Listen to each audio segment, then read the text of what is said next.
Peace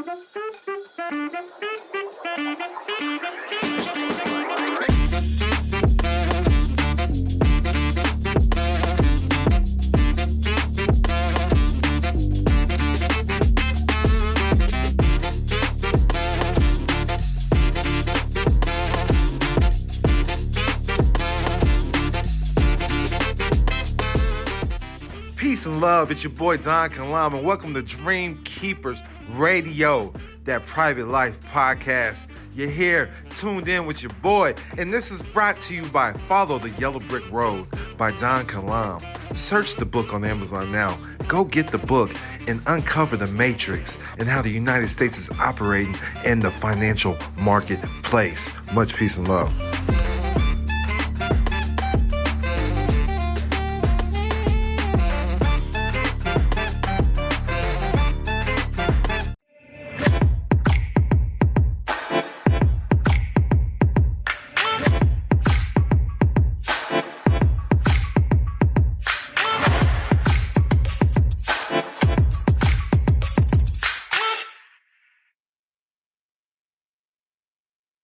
How y'all feeling?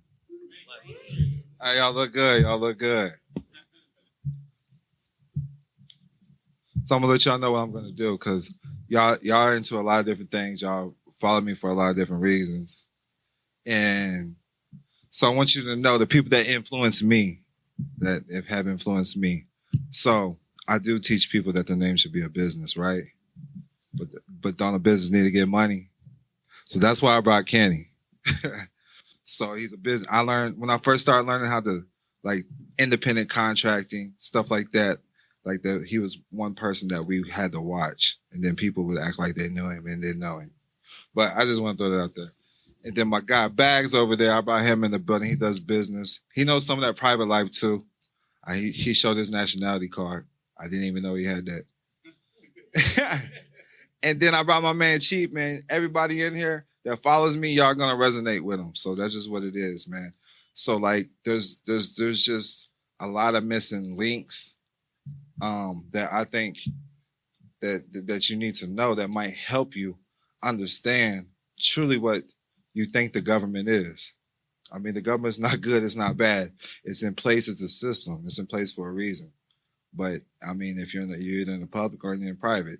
And so this man happens to be in the public, and people don't know that he is unplugged really from the matrix. I don't know how else to put that. So I'm just, yeah. So like literally, yeah, he knows how to operate in the public like you're supposed to. I mean, what I'm trying to teach y'all, but sometimes, you know, you need to hear it in a different way, man. But so I'm gonna get started with Kenny, man. Grab a mic check. Hey, how can we follow you on Instagram, TikTok? Yeah, on TikTok it's Funny Salesman. On Instagram it's Funny Salesman. On Snapchat, everywhere it's Funny Salesman. YouTube. So I'm all over the web like a tarantula. So anyway, yeah, I'm gonna start. How everybody doing? My name Kenny Brooks. I'm from Detroit, Michigan. Tell you a little bit about myself. I've been a door-to-door salesman since I was like 12 years old. So I basically got into sales because one day I woke up. I went from like 4'9" to like 5'6". I was hanging out the bed. I thought my mama bought me a brand new bed, but come to find out it wasn't. I had a growth spurt. So, I mean, I'm from Detroit where you like a product of your environment. And if you ain't led the right way, like I seen my mom, she took care of 6 kids by herself. So we struggled a lot, you feel me? But one thing my mama taught me was a hustle. She whenever she knew how to fake it till she make it. So I had to get it how I live. Like no matter whether I was going to hit licks, going like pumping people gas at the gas station, talking, because I was class clown. Like I was like the black sheep of my family. So I remember I was stealing out the gas station one day and they ended up locking the gas station on me and my siblings. And I ended up going to jail. They told on me because I was the oldest person. So I had like 5 or 6 9s in my family. They all snitched on me. So anyway, I went to jail at like 12. No, this is true story. I went to jail at like 12 years old. And when my mama came and picked me up, she was like, "You steal one more time, I'm gonna put you in a boys' home." But I knew she wasn't gonna do it. She just did it, and that's crazy because like I was born in the '80s, and like now I got 10 kids. They like eating. I love feeding them, and they don't have to go through what I went through. But it's just funny, like how my mom used to show us tough love, and like you can't really give your kids tough love because it's like this generation now, you really like mental health is an all-time high. You know what I'm saying? Like the music, it start with like the music you listen to, the people that influence you. Because when I grew up, I was listening to like Lil Wayne, Jay-Z, Eminem, Nas, and I was listening to people that was talking about going to get some money and coming from struggle.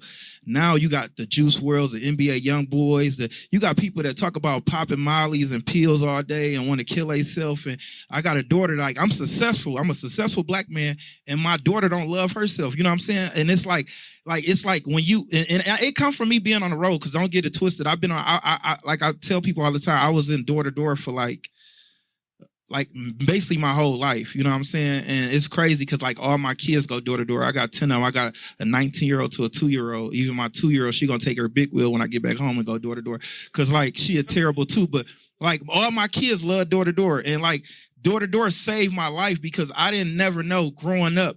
When we had career day, I'm in school and my teacher like, what you want to be when you grow up? I'm thinking I'm going to the NBA. I'm gonna be a doctor. I'm gonna be like a businessman. But I never raised my hand and said I'm gonna be a door-to-door salesman. Like that was never in my agenda. But you know, it's the price you pay for the life you chose. So anyway, I ended up getting locked up at 12 years old, and my cousin got me this door-to-door job. We both went door-to-door together. Like we was selling like Detroit News and Free Press, but we was going to like the suburbs, you know what I'm saying?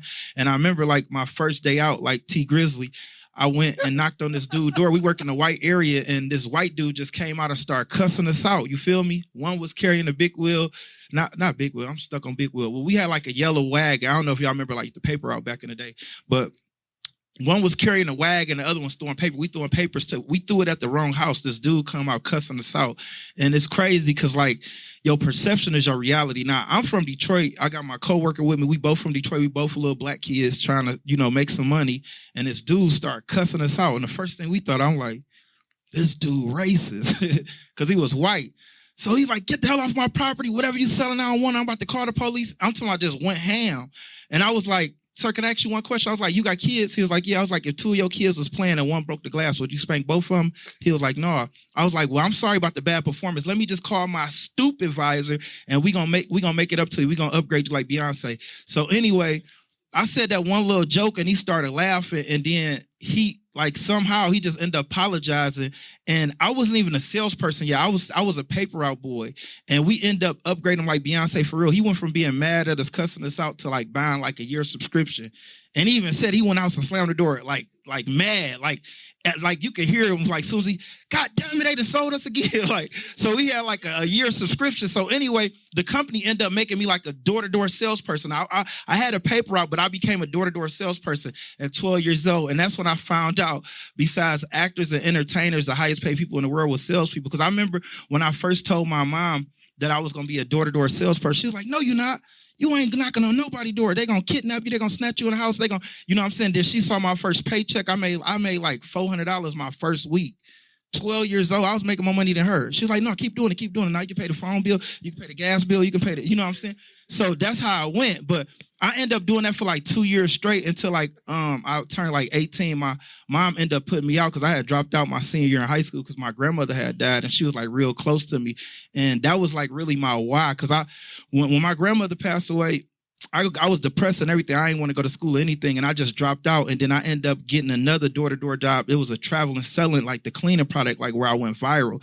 I had ended up getting that job, and I ended up doing that for like a couple years. But I was reading a lot of books. That's what really like molded me into the person I am today. I was reading like Think and Grow Rich, How to Win Friends, Influence People, Rich Dad Poor Dad. I was reading a lot of books because I remember they said if you want to have something from a dummy, put it in a book. And then I just became stronger than the Holy Ghost mentally. I was telling people that only like I would never punch a clock unless I swung on Flavor Flav, because I always wanted to work for myself, because like I tell people all the time, I'm not a prostitute, but I know how to sell myself because I know how to love me first. Once I love me, then I'm gonna have the whole world love me. And that's what I be preaching to everybody that's listening to me, that's been watching me for years, even my kids, because like my why was my grandmother. You know what I'm saying? That's why I even went back to doors, because my grandmother was the only one that was in my family that really believed in me.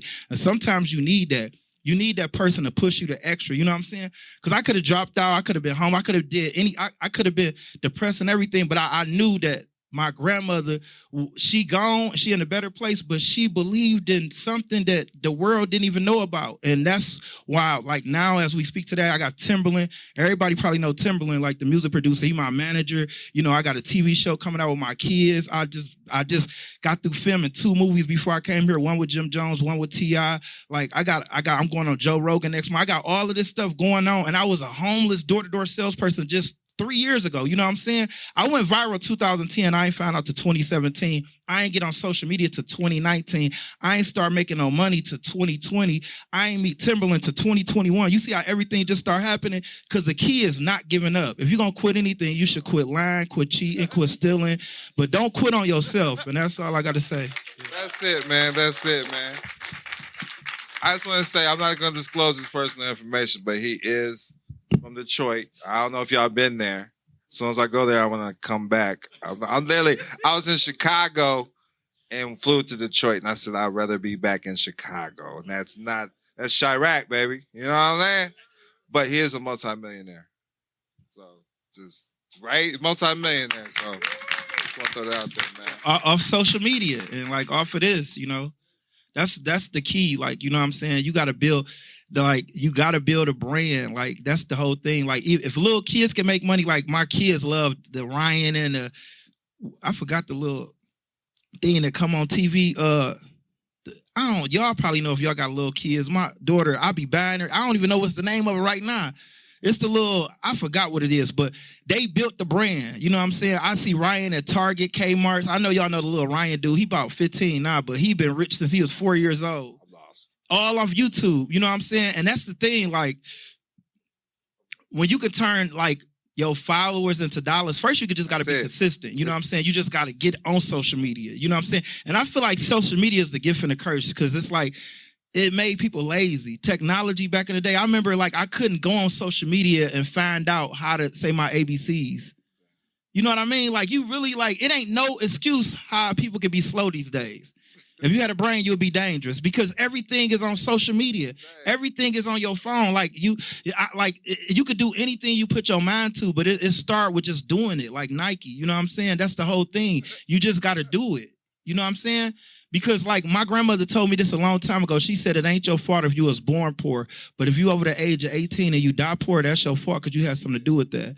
So that's, like, every day I'm trying to be better than I was yesterday. I don't care if I just, like with these guys, I'm learning something new from them. You feel me? But that's the blessing about being in this type of atmosphere and being around this type of circle, because, like, I'll allow myself to, like, stay humble, stay blessed, always giving out information, always trying to inspire. Like, a lot of my videos, I do a lot of comedy with my videos, but I also got the other side of me where on a podcast, I'm talking about how I saved this lady life, how I knocked on a racist door and they called me the N-word. Get off my porch, nigger. I said, what that nigga at? You owe me $5. He bust out laughing. I ended up cleaning the spot and he ended up buying. You feel me? It went viral on Cam Newton podcast. True story. I swear to God, I'm writing a whole TV show about it called Door to Door Chronicles. Then, like, after I sold this dude, I'm talking about true story. I'm working Coeur d'Alene, Idaho. If y'all ever been to Idaho, don't go there if you got a suntan. It's over with.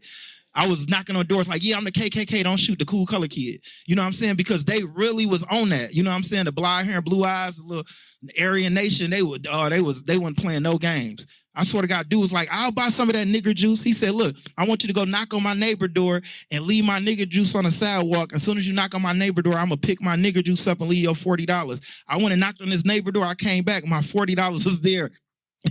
He took that nigger juice. I said, oh, y'all want to play like this? So I go to the next door. I said, I saw this little white girl. I said, excuse me, can you tell your mommy there's a nigger at the door? She running like, mommy, there's a nigger at the door. Her mama run outside, saw me and slapped her. She was like, oh my God, why did you say that? She was like, I'm so sorry. We just moved in this neighborhood. We are not like that. What can I do to make this up to you? I said, it's just $40. And she ended up buying my product. And that's a true story. But I Tough times don't last, tough people do. You know what I'm saying? When you're in Rome, do as a Roman. Like, I already know if I was in Detroit, I wouldn't be this way. So I learned how to fake it till I make it because I learned that from my mom. I learned how to, I learned how to train myself, how to stay humble and how to stay motivated. You know what I'm saying? When everything else fails, enthusiasm sells. I'm going to sell my way through the planet. You feel me? Because like they said, you give a person a fish you can eat for a day. You teach them how to fish, you can feed them for the lifetime. You know what I'm saying? And that's why all my kids, they don't even depend on me. They do their own thing because they saw they dad. I led by example. Sometimes you can follow somebody to a restaurant and still starve. You follow the wrong leader. So I had to make sure I got too many people watching me, even Stevie Wonder. So I know that I got to do the right thing like Spike Lee. Because you never know who out there. You might get this person that just woke up and he lost both his parents and he probably want to kill himself. That's why I got an episode called Suicide where I knocked on this lady door. It was raining. True story. And I had like 5 guys with me. I ain't talking about the burger place. I just had like 5 dudes. I was training them, but they ain't want to knock on doors because it was raining. They like, man, you make this look so easy, man. Look, come on. So I was like, come on, follow me like Twitter. I said, look, pick out any, because like one thing that door-to-door taught me is confidence. You got to have confidence. You know what I'm saying? Like I learned, and they were just asking me like, what's the difference between you selling and somebody that never did sales? See, I learned how to sell at 12 years old. Because when you a young kid, you got that imagination. When we get older, we forget about the imagination. I remember my kids be talking, I'm going to jump on the moon and I'm going to fly on this car and I'm going to do, like when you kids, remember we used to pick out cars like Jay-Z was saying, oh, that's my car. My kids still be saying, oh, that's my Lamborghini. That's, you know what I'm saying? Because we got that imagination. When you get old, they be like, that ain't my damn car. You know what I'm saying? We get all sour and washed up and confused. You know what I'm saying? We don't have them goals no more. You know what I'm saying? So the thing is that I learned at 12 years old how to protect my confidence build by just doing it. You know what I mean? Because I was doing stuff what people didn't want to do. You know what I'm saying? People didn't want to go knock on doors. They was too cool for that. They in Detroit, they want to rob, steal, and kill. No, I'm gonna be the cool one. I'm gonna be like Kanye West. I'm the college dropout. I'm gonna go ahead and do the right thing. I'm gonna do what it takes. And now I got everybody following me. But this the thing though, right?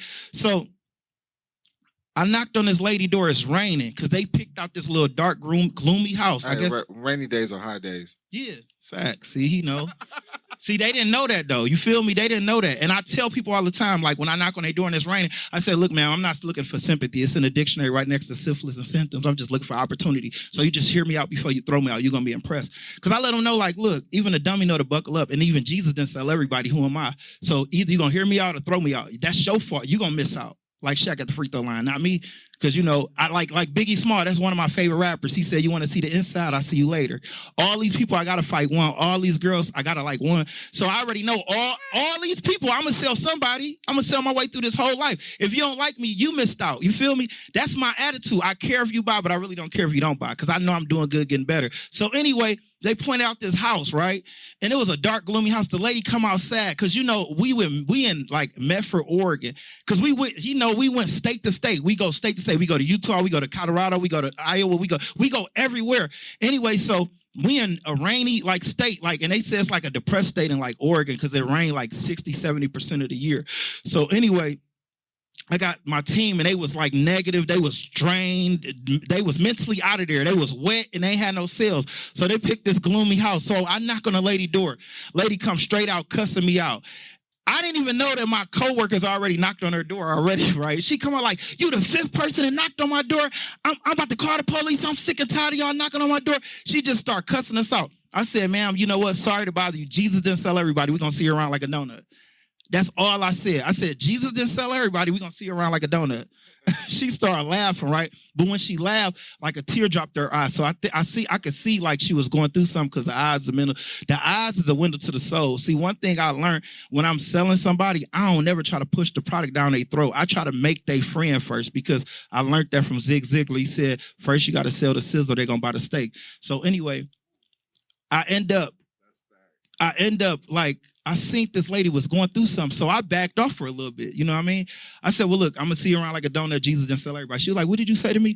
I was like, I'm going to see you around like a donut. Jesus didn't sell everybody. And then she was like, you a Christian? I was like, yes, ma'am. She was like, you know what? I apologize for going off on you and your friend. She was like, today just not my day. I just got bad news before y'all knocked on my door that I just lost my son in a car accident. And I was like, well, a moment of silence for you and your son. My apologies. So we did like a moment of silence for like 1 minute. And then I was about to leave, right? So then she was like, so what are y'all out here doing? And I got back in sales mode when she said that. Like everything, I thought you never asked. You see the spot right here? I'm back in sales mode. I'm about to clean the mold and mildew and everything. She was like, wait, you selling a cleaning product? I was like, yes, ma'am. She was like, I got this spot on my carpet. If it clean this spot off my carpet, I'm going to buy. So she had us walk in the house. So as I'm walking in her house, right, I'm looking at my coworker. I'm like, she walked in first, and I'm looking at them because they was already dry, and they picked out this house. So I'm like, I told y'all I was going to sell. So I'm walking in their house, right? I see this gun on the table. I'm like, oh, Mom, don't shoot. We just a chocolate kid. I thought it was a setup. She was like, no. Let me tell you, right before you knocked on my door, I just got the call that my son just died in a car accident, and I was just about to blow my brains out before you knocked on my door. She was like, but your personality won me over. And me and this lady still friends to this day. She got a real estate company. She a millionaire and everything. I ain't talked to her in like 2 years, but this like a true story. And this is why one of my favorite saying, I say it's nice to be important, but it's more important to be nice because you never know what somebody going through. You know what I mean? And like, I've been telling that story since like, I really like been going like viral lately off of that because I told it on Cam Newton. I told it on Dirty Glow. I told it on a lot of podcasts, but you never know. People be needing to hear stuff like that. You know what I mean? Because you like, just imagine if I was like a terrible salesperson and I had a bad attitude. You feel me? I would have told her to do it, but that's just me. You would have told her what? I said, go ahead and do it. What you wasting time for? That's just me. Don't talk about it. Be about it. Hey. That's what people told me. Man up or just do what you want. Why you telling the world? That's horrible, I know. Yeah, dog, that's crazy. You stupid.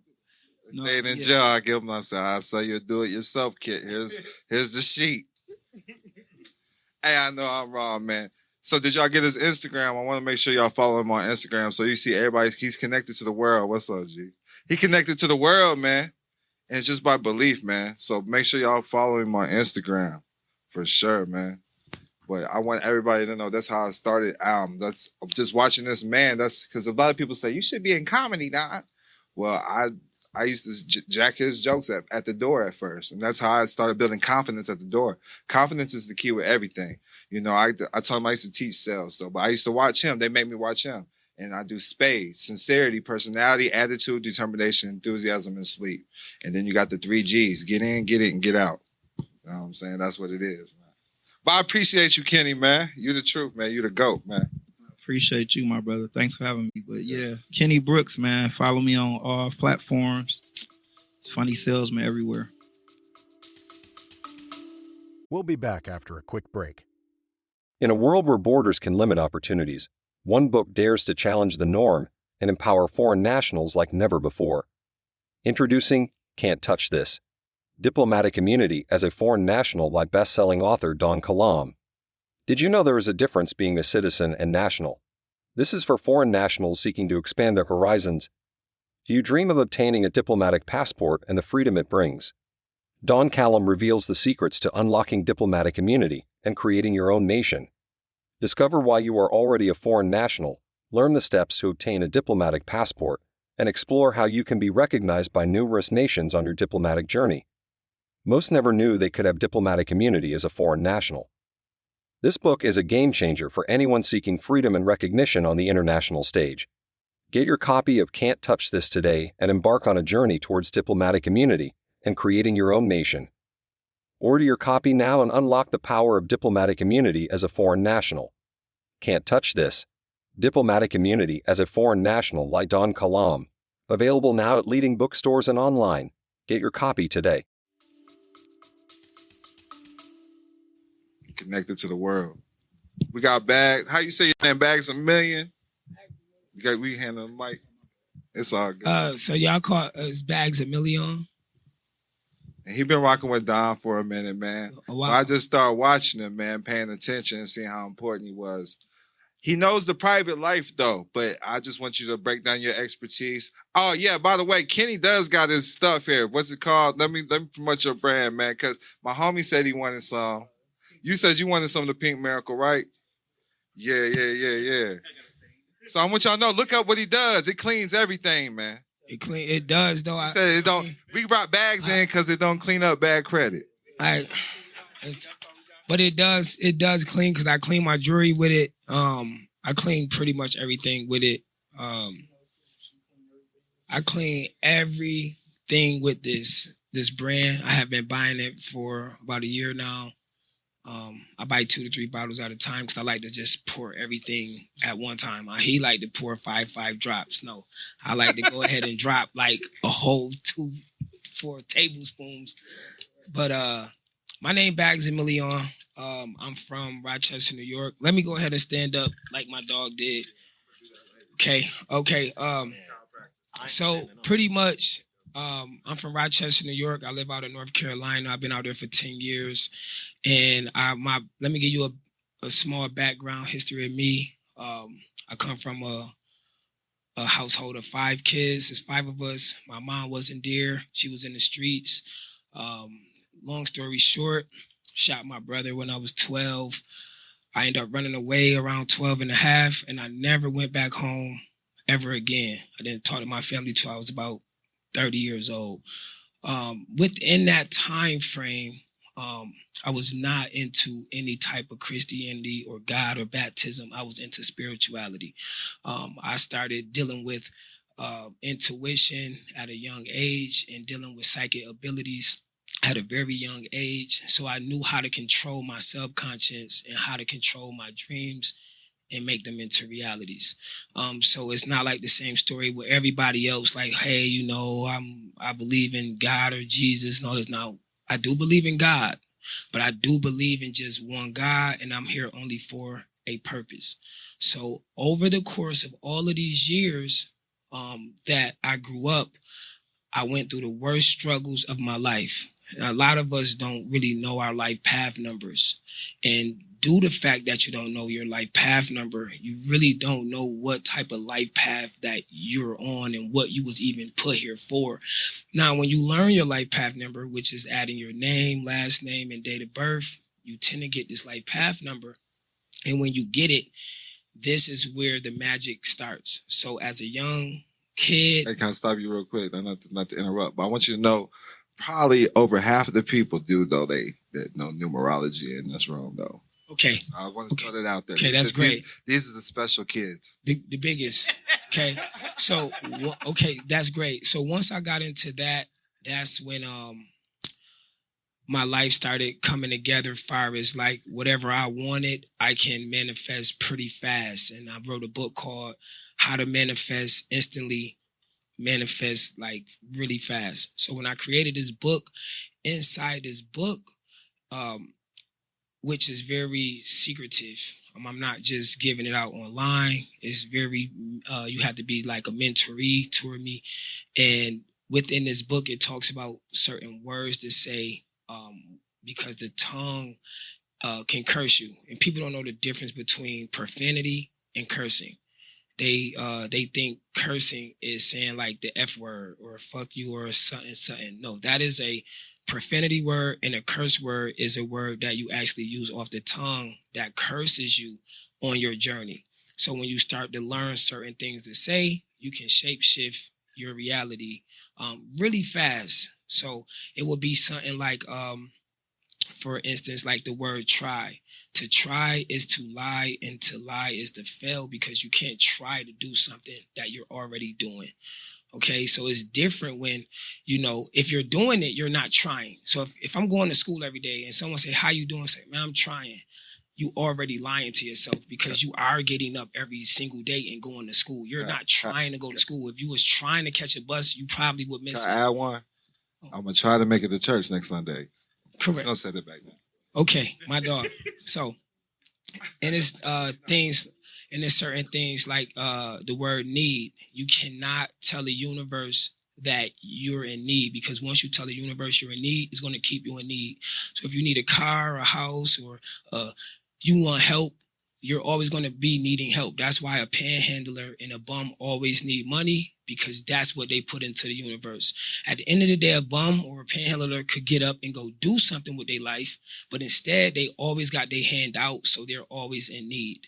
Okay, so certain words to use, certain how to be able to go about lifestyle. Now, I'm not saying no one don't believe in God or Christianity, but what I'm saying is me. What works for me. This is not working for everybody. This is what works for me.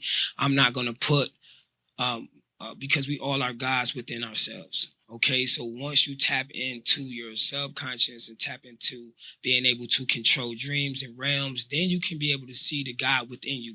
Until then, you're going to think God is going to help you all the time when really you can help yourself. You also can talk to archangels like Ariel. You also could talk to your ancestors. You also could talk to the universe. It's not always, one God that's going to help you with everything, because they say God is busy, correct? So if God have helpers, you can reach out to a God helper. So if you believe in God, why haven't you reached out to his angels? An angel can't be descended down until called on. So when you reach out to angels, they say it's 7, but it's 12, whatever floats your boat. But if you tap into your spirituality side of things and still keep God first, okay, you can also have different experiences when it comes to the spirituality. And I think that as I grew up to be 30 years old now, it took my spirituality to get here.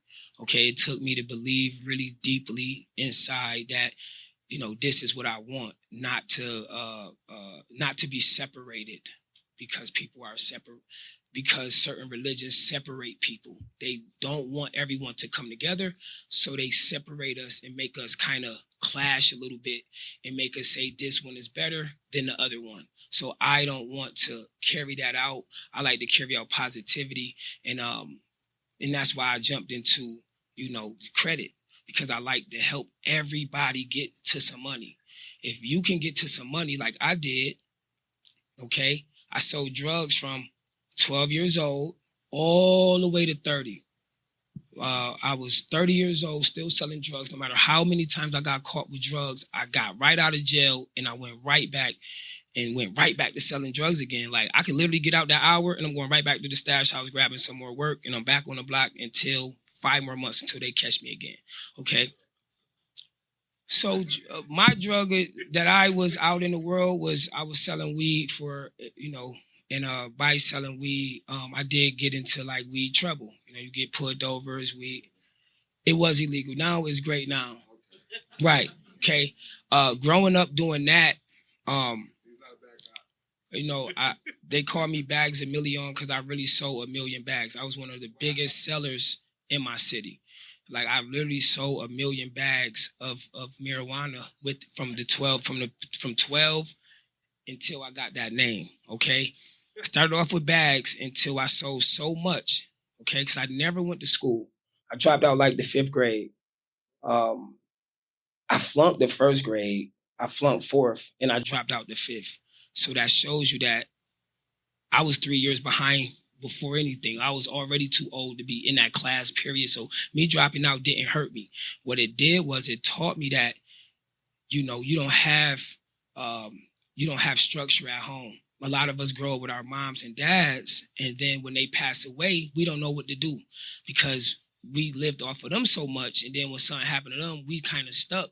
But it took me to be on my own to where I experienced so much. So by the time I got to the same age of somebody that's going through it, I already know how to get through it. I already know, what's left, what's right. Okay. So jumping into this credit game, y'all, it changed my life. And I wanted to give y'all my background before I talked about credit, because when I was 29 years old,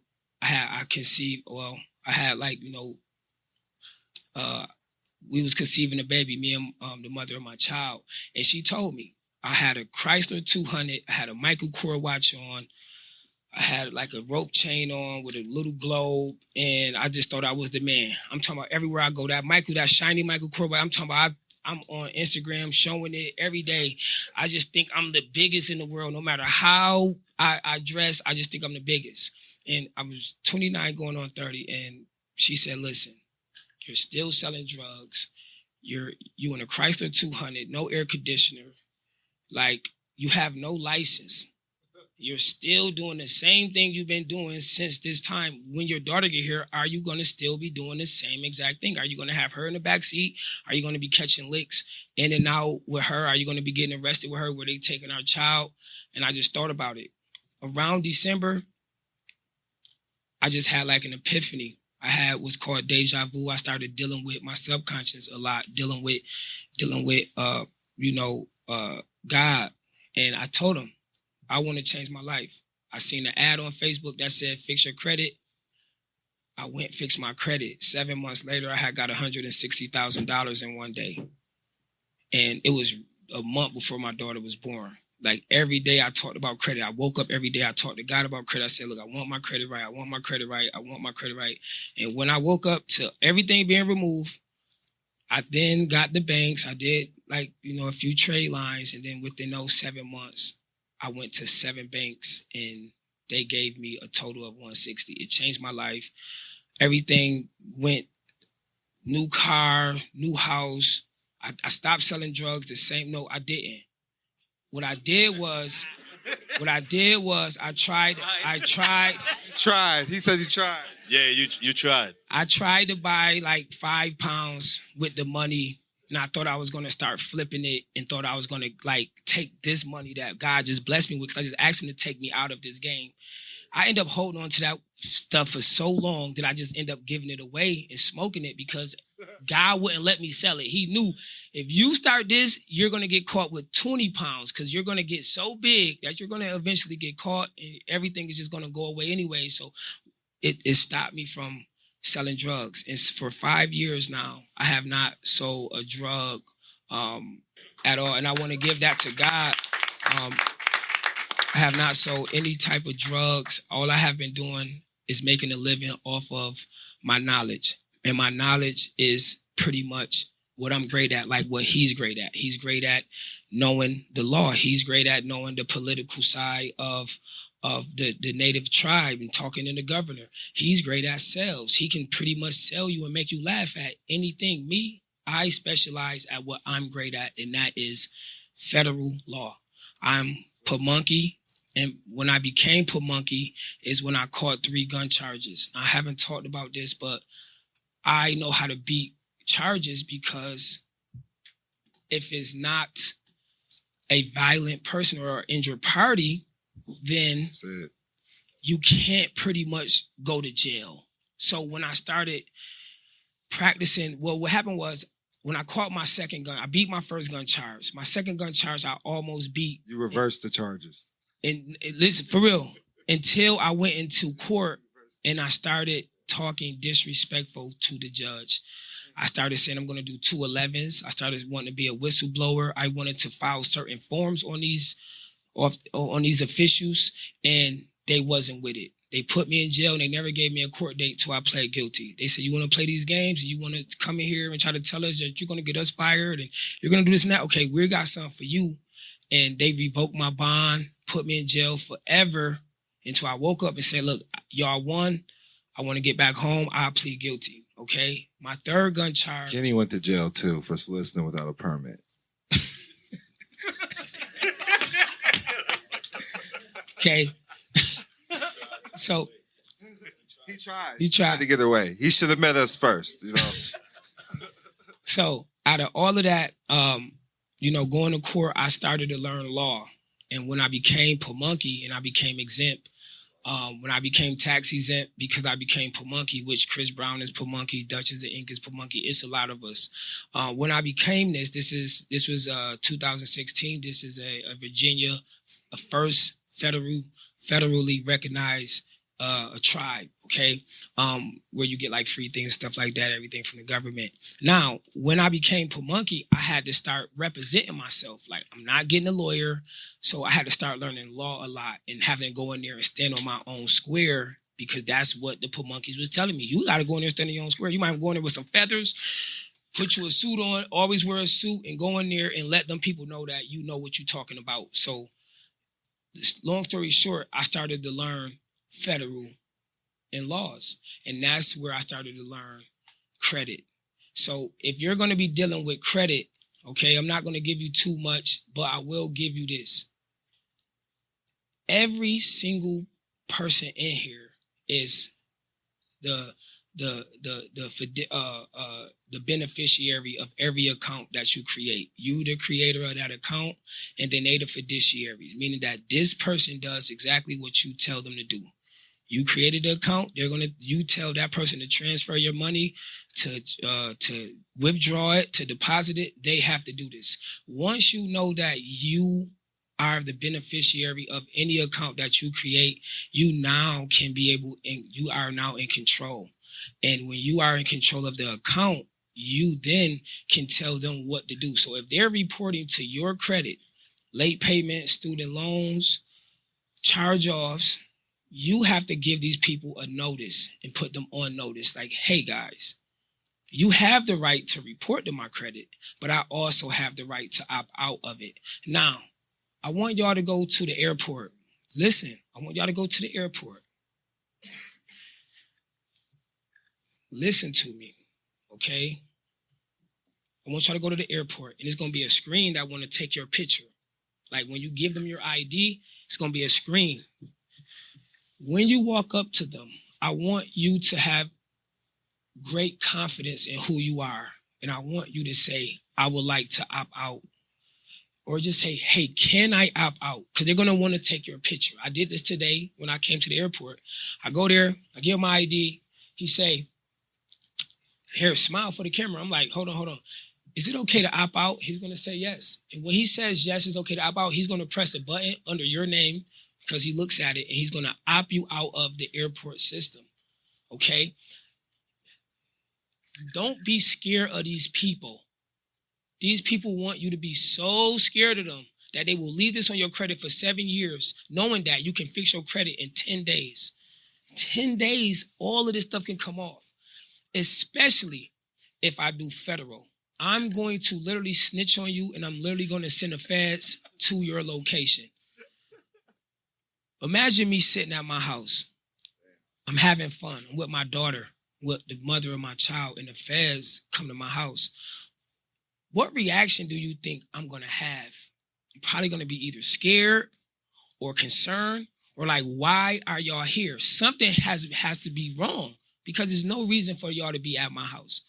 That's the same thing what you do when you go to federal court and you open up a lawsuit against these companies that is violating 15 USC 1681. Okay? Now, that is called consent and privacy. Okay? Consent and privacy. All right?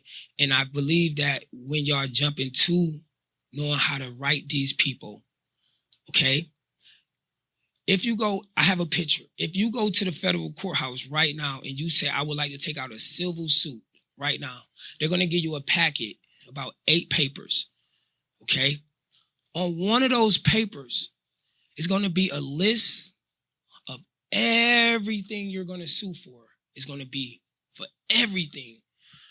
One section is called 480. If you go to Google right now and go to federal, if you go say federal civil suit 480, code 480, it's going to tell you that that is 15 USC 15 1681. That is what they're violating. They're violating your privacy and consent because you never gave these people consent to put anything on your credit without you saying it's okay. Now, they tell you that in the disclosure, that is the consent, but that's 100% not, it's false because within 21 days, they have to send you a letter that states you have to do the consent process, and they're not going to do it, okay? They're going to say, oh, it was in a disclosure. No, it wasn't, because I'm going to sue for distress. I'm not going to sue for anything else. I'm only going to sue for distress. So what I'm going to do is, okay, I'm going to go and do pre-approvals. I'm going to go get a Lamborghini. I'm going to go get a mansion, and I'm going to go get an American Express high mileage. I know I'm going to be denied for all 3. Once I'm denied for all 3, they're going to send me an email letter that states that they denied me, and this is the proof that your company is hurting me. I can't get a house, a car, a job. I have been homeless. My wife left me. My kids left me. I have nothing. So every company, we sue them. If you got 4 collections, then you got $7,000 because we just straight suing them. I don't even want to go through all the litigations. Once I send out one letter of privacy and opting out is called 15 USC 6802B. okay? That's how you opt out. You have to learn how to opt out of their services. They have the right to report it, but you have the right to opt out of it. You just have to be able to go to them and talk to them and let them know you want to exercise your federal rights. Hey, I just want to exercise my rights. I noticed that y'all was violating my rights. You know, I sent y'all some paperwork. And matter of fact, you don't want to take it off. I'm just going to go straight to the federal courthouse. I'm going to go ahead and send them certified mail that I sent this to you. I'm going to send my rejection letters. Those are called adverse action letters. Okay? And I'm going to put that, staple that, and I'm going to sue you for $2,500. Do you know if that bill is only $2,000, $3,000, you think they're going to pay a lawyer, a federal lawyer, $25,000 to come to court on their behalf? No. They're going to settle out with you instantaneously. They're going to call you so fast because they only have 30 days to come to court. So when the feds raid them, when the U.S. Marshals raid these people, they're going to see that all of those denial letters, they're going to see all the letters that you sent certified mail, and they're going to say, man, he sent you all the codes. Why didn't you just abide by the codes and just remove it? Now he has a lawsuit and he's suing for distress because for months and years, this person hasn't been able to have a real lifestyle, and now you are responsible for that because you did something illegally after they advised you to take it off and you still never took it off. Okay, so they're going to raid them. The lawyer is going to reach out to you, their legal team, and make sure when you're reaching out to these people, you're reaching out to these people in the legal department. Type in Google Navy Federal Legal Department address. Stop writing Navy Federal. I just got some money from Navy Federal. We're not going to hate on y'all. You're writing the wrong people. Okay? So they're not going to forward the information over. Okay? They're going to keep it there. And that's why it's not going to be looked at because it's not in the right department. They're going to just keep your file over there at that department because you don't even know what department to even send it at. So make sure you send to the actual legal department. And when you ever get on the phone with these people, you want to talk to the legal department. Stop asking for the fraud department. Stop talking to customer service. Stop talking to supervisors. They are not the department that can actually remove anything off your credit. Okay? So, like I said, I do the mentorship where I actually talk to you guys. I do the credit. I also do the trade lines. I'm the cheapest person. Yeah, the cheapest I've ever seen in my life. Like, I can't get them for y'all that cheap. I can't. I get the player price too, so I'm getting them way cheaper than y'all. We'll be back after a quick break. All right, go. I'm rocking with Don Kilam. Let's go. So I'm getting trade lines at $75. And I'm 30,000, 50,000. Yeah, real. They're real posting talk. in 5 days, but I'm gonna charge y'all maybe 300, maybe 175, depending on how many you buy. My price, my wholesale price is 75. I'm gonna spend 75 to get you one. Now, what I might want 150, I might want double, or I might want $300. It depends on how much you want. Okay, but it's gonna hit super duper fast, 5 to 10 days, and you get 3 to 4. My goal is to make sure that you have over 100,000. Now, what I learned with credit was this. In the beginning, I used to have $10,000 on my credit, literally 10,000, right? It's a 10,000. That's how much money I got.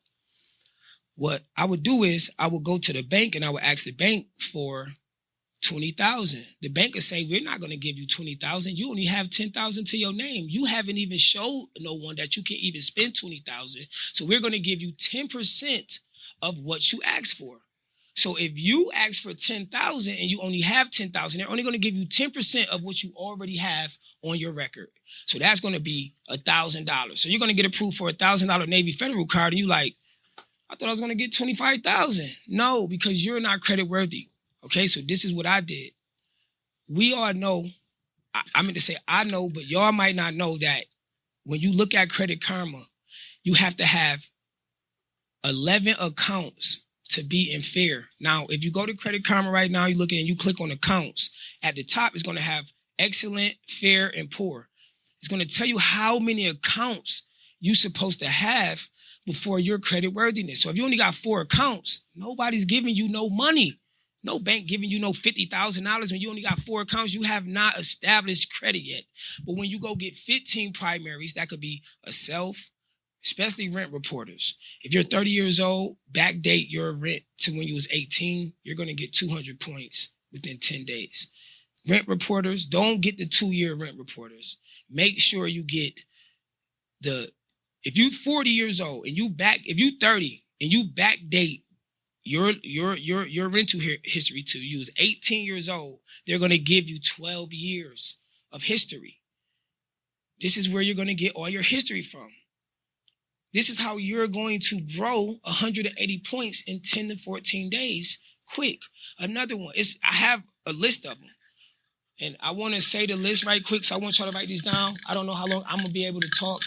I know once I get off. I have a quick Q&A too. Do you get business credit at all? I do everything. Because I'm saying with lenders, I want y'all to know. So with lenders, I got business credit. I was able to get. I was actually with C's, my guy back there, C's. I got approved by 5 people over $100,000, but they went off the cash flow of the business. So I want you to know now, if you have a good credit score and you do attach that, it's gonna help you out, man. But so like I wanted to say if you have a cash flow, so everybody in here, I'm gonna talk about that. I'm gonna talk about the cash flow. Yeah. Go ahead. All right, so these are the trade lines. So what I do the 3 rule. I created a 3 rule method. It's credit repair. That's what you're gonna do with the privacy and consent, and the opt out. That's credit repair. It's that simple. Okay, it's that simple. Second is gonna be credit building, where we're gonna get apps like Meet Ava, Kovo, Alice. That's ATLAS. It's going to be Bridget. It's going to be Credit Sesame. It's going to be Grow Credit. It's going to be Chime, Credit Builder, Credit Strong. It's also going to be Arrow. That's ARRO. It's going to be Self Lender. It's going to be Kickoff. It's going to be Rent Reporters. It's going to be Tumo Boost. Definitely get Experian Boost. Get Tumo Credit Builder. Get Clio, CLEO. Extra Card. You can just type in Extra Card and then Stellify. Okay? Now, these trade lines right here remember, you have to buy all these trade lines at one time. Don't be petty. I don't like petty people. I don't like people that buy 3 trade lines because remember, when you buy 3 trade lines, you're only going to get 3 trade lines worth of points. You're going to get a plethora of points. So if you open up 10 accounts, you're going to get 10 points, 21 points, 74 points, 38 points, and you're going to get all of this in 30 days. So within 30 days, you're going to get 200 points. So if you had a 600, you now at an 800 30 days later. If you had a 5, you're now at a 7 because you bought these accounts. All of the accounts are going to hit within 30 days, and these are accounts. Most of these accounts are free. They just want you to connect your bank account and then like shift some money over. Most of these accounts don't even cost no money, but what they do is they add to your actual credit profile, and it makes the credit profile very strong when it comes for banks to look at it. It shows. Okay, so I will get those trade lines. You don't got to get all of them, but I will at least get 10 of them. Okay, now after I do credit building, which is credit trade lines, I do credit banking. And this is the most important part, okay? Everyone wants to get what's called an ACC. That is called the American Consumer Council. Once you get an ACC, it costs $15, but if you put in the promo, consumer, it's free. You get that? Once the ACC, you get the registration, it comes over to the email. You now save that to your phone.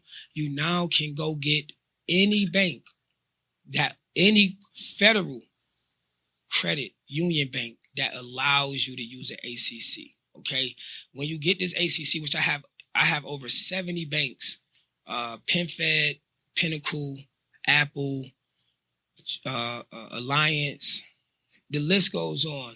Of all of these banks that allows you to get these ACC, to allow you to get them using the ACC. Now, the most important part about getting these banks is that you're going to do the same thing with trade lines. You're going to, once your credit get to a 780, a 750, you're going to go to 10 banks in one day. And you're going to apply for 10 loans at 50,000, 25, and you're going to walk away. What I would prefer 15 banks, 10 banks. You asking each bank for 25,000. Your credit is so high that they cannot deny you. And I also have all the laws, federal laws that state that they cannot deny you on good. If you come on good faith, it's called good faith. You can look that up. Any credit game is called good faith. As long as you come to them with good faith, they cannot deny you. They can't. Okay. Now you're going to go to each bank and you're going to ask each bank for 25,000 each. And they're going to go ahead and they're going to give you, you're going to walk away with $250,000. Then I'll teach you how to leverage it and liquidate it. Of course, you don't know what to do with $250,000, but that's where I come in. We buy weed now because it's legal. Not me. I don't really care too much. With the weed, I love weed. Right? I love it, but at this point, if you're not buying a weed farm, it's pointless. I know, my dog. So you're gonna go to these banks and how you get these banks. And I know people might say, he probably a scammer. I want you to know 250,000, you're still poor. I want everybody in here to know that. That's a start. You've been through 250,000. Ain't nothing in it. Yeah, I just want y'all to know that. That's a start. It's nothing. That's not. My jury is like that, so I ain't gonna cap it. All right, that's serious. Now, how you want us? Now, I know y'all might say, "Oh, he do credit." Everybody think that because I do credit and I wear jewelry, I'm a scammer. I don't care. That nigga scamming. I know he's scamming. That nigga is scamming. But no. Now, how you can move money around? This is for educational purposes. 100% educational purposes. This is not for people to think of scamming or nothing. This is common sense. And if you have common sense, you will use it, okay? Now, let's say you got 10 banks, right? And Don Khalil pays me $2,500 to come out here, right? To talk to you guys, right? I take the $2,500 and I deposit it into my Navy Federal, right? $2,500 is in my Navy Federal, okay? But then I wake up the next morning and I say, I would like to do what's called the ACH transfer to my second federal credit bank. So I take the $2,500 and I transfer it on the ACH transfer to PenFed. Nothing wrong with that. I can transfer money. What's wrong with me transferring $2,500 to my bank? Then the next day, maybe 2 days, because it takes 2 days for ACH transfer to go through. After 2 days, it goes into PenFed. You want to take it and put it into Credit Alliance. It's not. I mean, it's my money. I just want the money to go over here to Credit Alliance, right? Quick, right? Now, what's going to happen is, you're going to take that same $1,000. Let's say you got $10,000 to your name. It always sit in your bank account. This money has been sitting in your bank account for 10 months. You have not touched it. But you literally took this money and you ACH transferred it. And then you recycle. Instead of doing 10,000, you do 9,500. And then after the 10 banks, you do 9,400. Then after the next 10 more banks, you do another 7,200. At the end of the month, each bank is going to have a deposit of $100,000. Okay? But you only use the same money. You never even used any more money. All you kept doing was just transferring your money to your... Now, if that's fraud or whatever, the feds just come lock me up. No, so look, I want to add to this because that's what I was bringing up. Ain't that what I was saying? So listen, this is how I literally got all my biggest loans and lenders. But the thing was that when they started looking into it, they were seeing my name was on a lot of paperwork. So as long as I had to you have your inventory or your paperwork to match. You got to have your contracts to match the exchanges. So with personal, it doesn't look good if you're spending money. But with a business, the more money the business account goes through, the better that looks for lenders. So that will help you if you have a bad credit score. Correct. And I'm gonna get on that topic about taxes in a little bit right after this, and then I'm probably gonna wrap it up. I just wanted to let y'all know about the deposit. That is a deposit hack for people who want to show capital. Okay. Like I said, if I transfer my money 3 to 4 times, 5 times a month, I didn't do anything wrong. That's my money. That's my bank. That's my establishment. It's not my fault. Now, when you're dealing with credit cards, I do give y'all a certain hack, which I heard this hack before, but this hack actually works, and it works really well.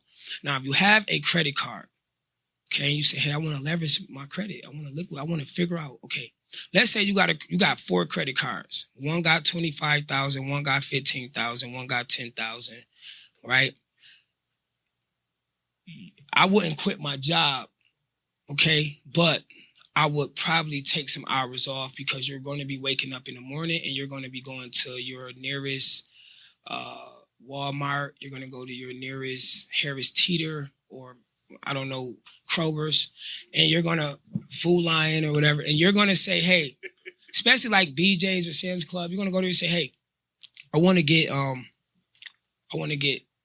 $5,000 of money orders. You're going to take your credit card and you're going to swipe it, and they're going to give you $5,000 in vanilla gift cards. Okay, you're going to activate the cards. You're then going to go to the counter and you're going to ask for a money order.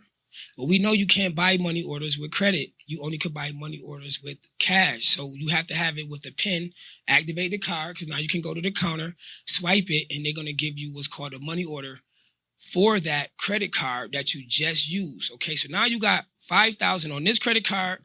You used the other credit card. You took out $20,000 a day.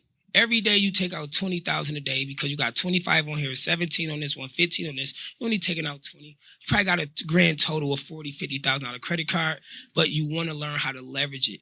Okay, so you're going to then get the money orders and you're going to go to your bank.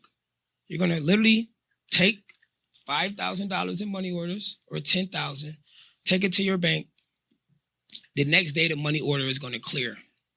Okay, when that money order clear, you're going to then transfer that money back to the card. You're going to just transfer it back to the card. You're not going to touch it. And what's going to happen is you're going to get the points. You're going to get 25, 35, 45,000 points per card per month. And you're going to you're going to convert the points into cash. So you're never going to use the credit card. I live like that right now, though. I live off a point system. You're never going to use the credit card. You're going to go and get 50,000 points a month to 250,000, depending on how bad you wake up and you go do it. You can go to multiple stores a day. You can go to, if one only lets you do 10,000, then just go to the next one and do another 10,000. Okay. The best part about that is the deposits at the end of the month with the bank. If you're depositing 10,000 a day, that's 300,000 a month. That's $300,000 a month that is going through your bank account. What happens when you go look and want to get a loan and they ask for your 3-month bank statement and you show them that you're making $200,000, but you're using the same money? It's the same deposit hack. You're using the same credit card to keep using it 100 times and keep on putting the money back in there, gradually taking the points, converting that into cash and living off of the leveraging of your credit cards. Okay? Now, my last thing that I'm going to say before I get off of here is taxes. And I want people to be very open.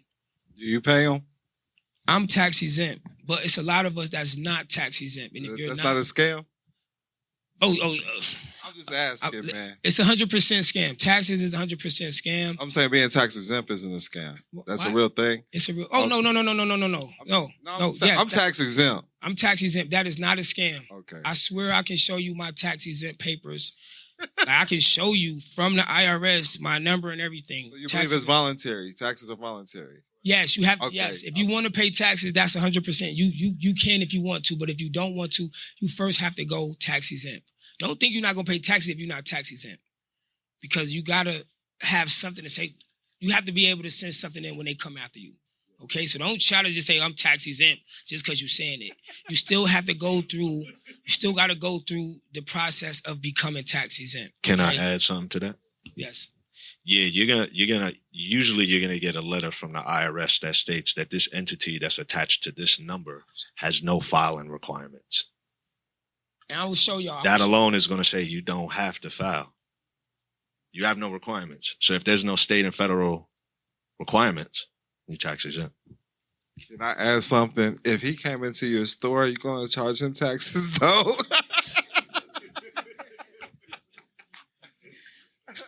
So this is the last. That's when I pull out my tax exempt card, like I did yesterday. Right, that way, the Cardi way, the Rolly way. So my last thing I want to talk about is taxes. Before I get off of here, don't be scared of taxes. You cannot go to prison for taxes. Now, can they garnish your wages? Can they come after you? Now, if you owe $1 million trillion, yes, they can come after you. You owe money. But if you only owe 10,000, 12,000, they're not coming after you. They're not. They're not going to just, they're not. They're not going to just come after you for no 20,000 especially if you're paying it. If you're making payments, they're not going to just come to you. I don't care if it's $100 a month. They see you paying on it. They're not going to just say, you know what, we're going to come to you. Now, tax evasion is different. Okay, tax avoidance is different. That's when you're avoiding everything and you're doing too much. Okay, that's just when you're doing too much. But let's get back to what I was saying. Now, if you go on Google right now and you type in, if I sell illegal drugs, do I have to report to the IRS? Okay.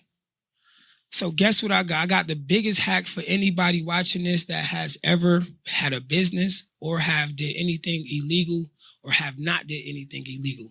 How to go get a lot of money off the IRS, and how the IRS, you can, one hand can wash the other and both can wash the face. Okay. Let's say I sold drugs. I made $100,000. I made $100,000 selling drugs. Guess who got to report it? I do. If I don't report it, I go to jail. They said it. If I don't report my drug activity, I go to jail. Correct? That's what they said. Hold on. Listen to me. They said it. They said if you do not report your drug legal activity, you could be subject to getting in trouble. Okay? So, but they have a selection when you're filing taxes, when you're talking about illegal drugs. It's a certain file, but you're not gonna say you sell drugs. You're just gonna say that you made money off the street. But remember, hold on. I know this, let me get through it. It makes a lot sense. It makes a lot more sense once I get through it. Just listen to me. Okay. Now, you go to the IRS. You say, hey, IRS, you don't say you sold drugs. And if you did say you sold drugs, they never caught you with them. So it's no charge because there's no drugs that was ever found on person. Okay, you told me to report my drugs. You never caught me with drugs.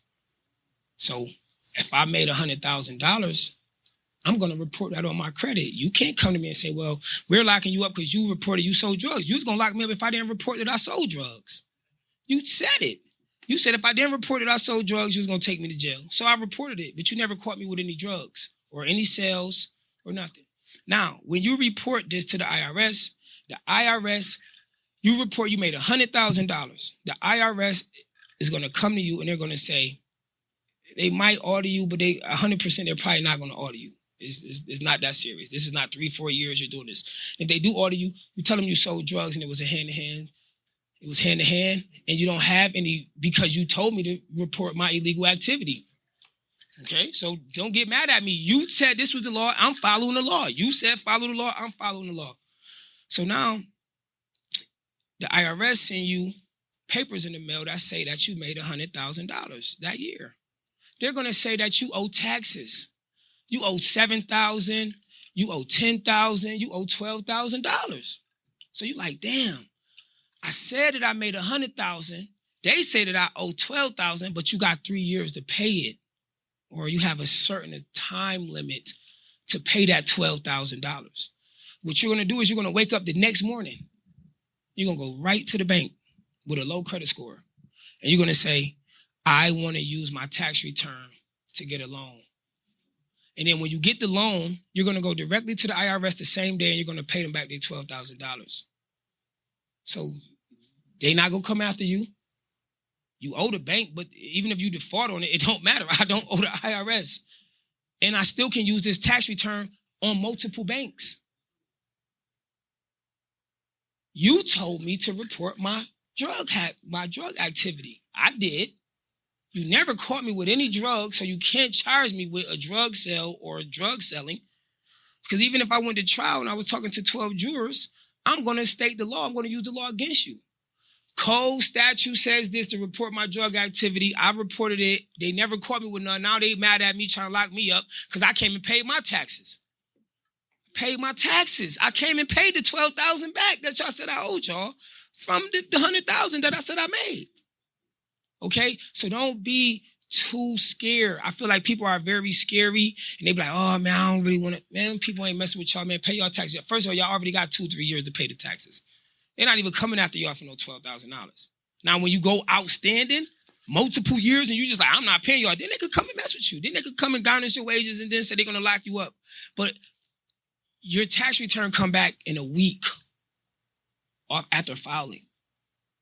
So even if you have a independent business and you don't sell drugs, but you still made $100,000, you can report that. Because it was cash, hand to hands. It was never a bank statement. I can't show you a bank statement. You asked me how I made the money. I made it through hand-to-hand sales. People pay me cash. I just want to report it, and I just want to pay my taxes on it. I don't want to get in trouble with y'all. I just want to report how much I made, and I just want to pay my taxes. And I also want to take that tax return to every single bank that I already established. That part makes sense for sure. Okay, so I probably overtalked y'all. I apologize. Okay, but you know, from where I'm from now to here, credit is my biggest pet peeve. Anyone who has a low credit score, I don't even want to be around. If you're not going to be a co-signer, a future co-signer for me, I don't like it. Because the last thing that you can do is this, and I'm going to say this. If you got a 500 credit score, but your daughter is 19 or 20 and she has a 700 and your father has a 740, but we all have businesses. We all have a business. Okay? But I have a 500 credit score. You know what I can do? I can go to my dad, my friend, my sister, and I can say, sis, you've been doing really good with your credit. You know, my credit is shot. I can't get no money for my business. But you have a 720. You know what you can do? You can go right ahead and add your sister to your business and give her 49% of that business. Give her 49% of the business. You keep 51 because anything over 1% means you own the whole business, okay? Now that your sister has a high credit score and the business has been in business for 3, 4, 7, 10 years, but your credit messed up, you can't get any money for this business. Your sister now can go to the bank and get money. Your father can now go to the bank because remember, your dad don't have a business. Your daughter don't have a business, but you do. So you're like, look, you got 700. Just let me add you to my business. Call the secretary, pay the $25. I add you. Let's go to the bank tomorrow. They're going to give us the money and I'm taking you right off. I'm going to give you a cut, give you 10% of what I get. So if we get $100,000, I give you 10 grand for doing it for me. And then I go ahead and remove you from my credit. And then you can add someone else. I mean, not from my credit, from my business profile. And then you can add someone else. So if you have 4 to 5 different people that you trust that has no business, but has very excellent credit, you can say, hey, let me add all 5 of y'all to my business. And then let's all 5 go to different banks and get funding for that business. I cut everyone off. I mean, I give everyone a cut, and then I remove y'all from that business. Okay? Or you could keep them on there. But that is another way for you to be able to use your business to get more money with someone. Because like I said, it's not illegal to go to your daughter and say, we're business partners now. It's not illegal to go to your father or your friend and say, hey, can I add you to my business? I mean, that's what we teach. We teach family trust, family law. Right. So keep it in the family. So like I said, I didn't mean to take all your That's time. all good. How we find you on Instagram, man? So I'm Bagzamilleon. You have to type it all the way in. I have like 70, 80 fake pages of me. All like it's all facts. I have the most fake pages in the world. Okay? Everyone's trying to scam off of my name, TikTok everywhere. You have to type my name in. You have to type the full name in. If you just type in like 4 or 5 letters, all the other pages are going to pop up. But I have a blue check. So you're going to type in Bagzamilleon. That's Bagzamilleon.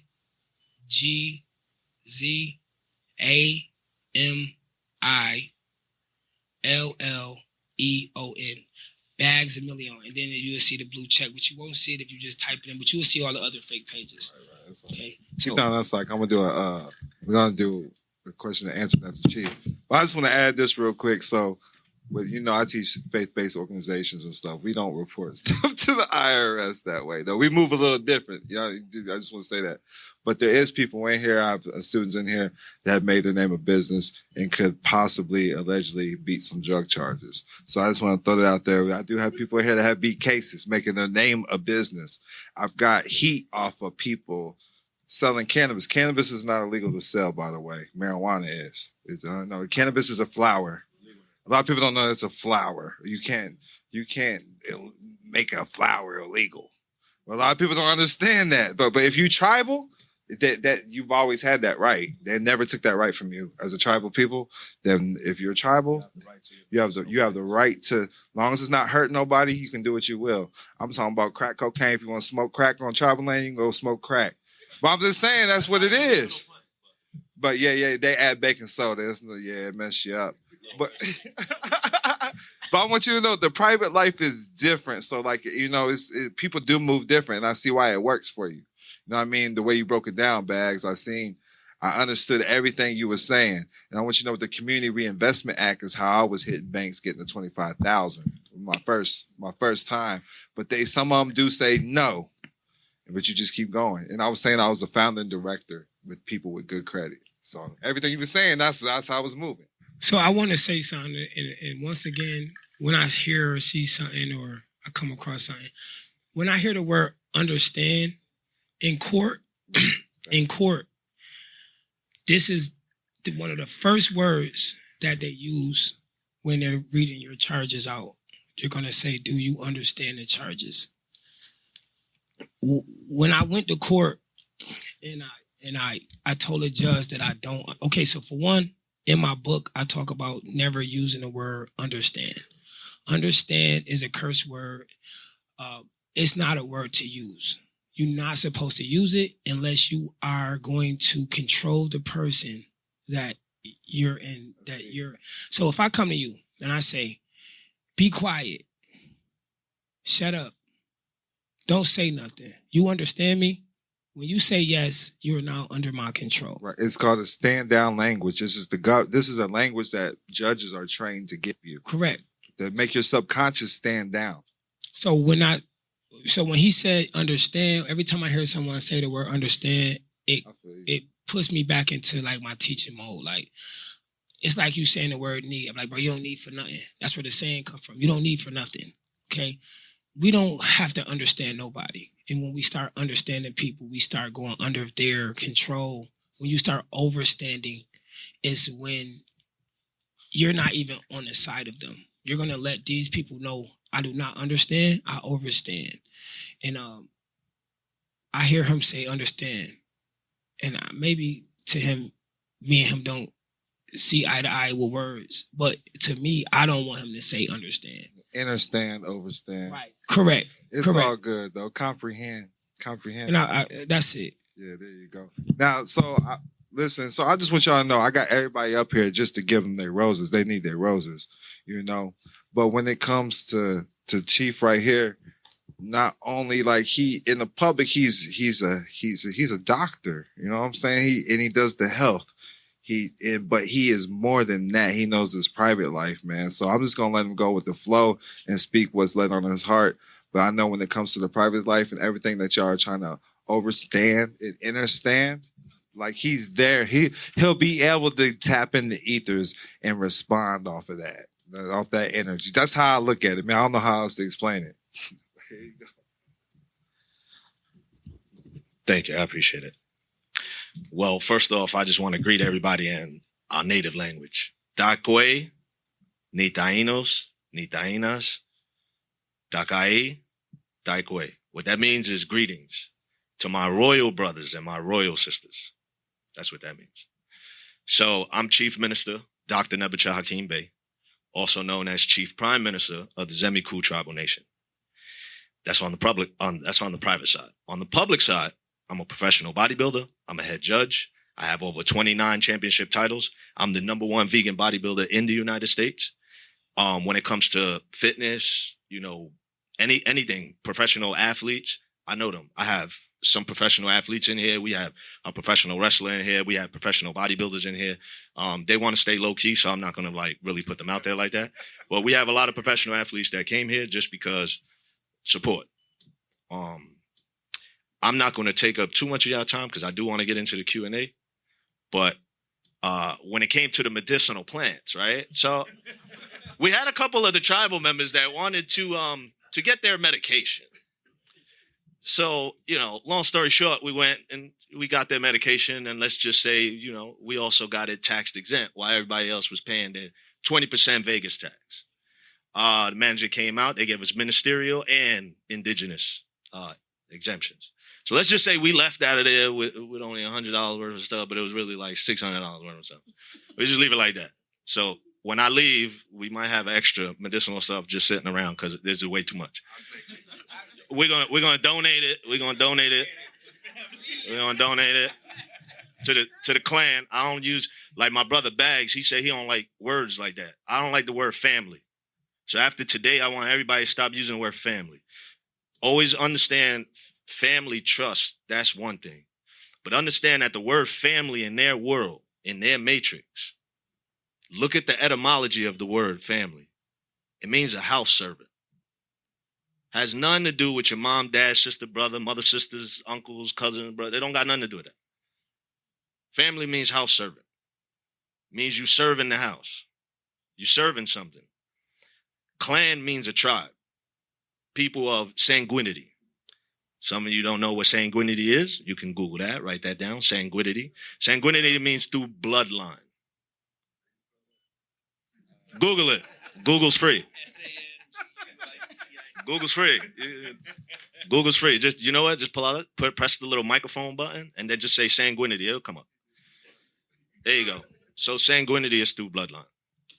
There's certain phrases that I think you guys should know from an indigenous standpoint. So just so y'all know, we're part of one of the oldest nations, but we stay in the private. We don't have any federal contracts. The way that our tribe moves is you leave us alone and we'll leave you alone. We're friends and we're not enemies of the state.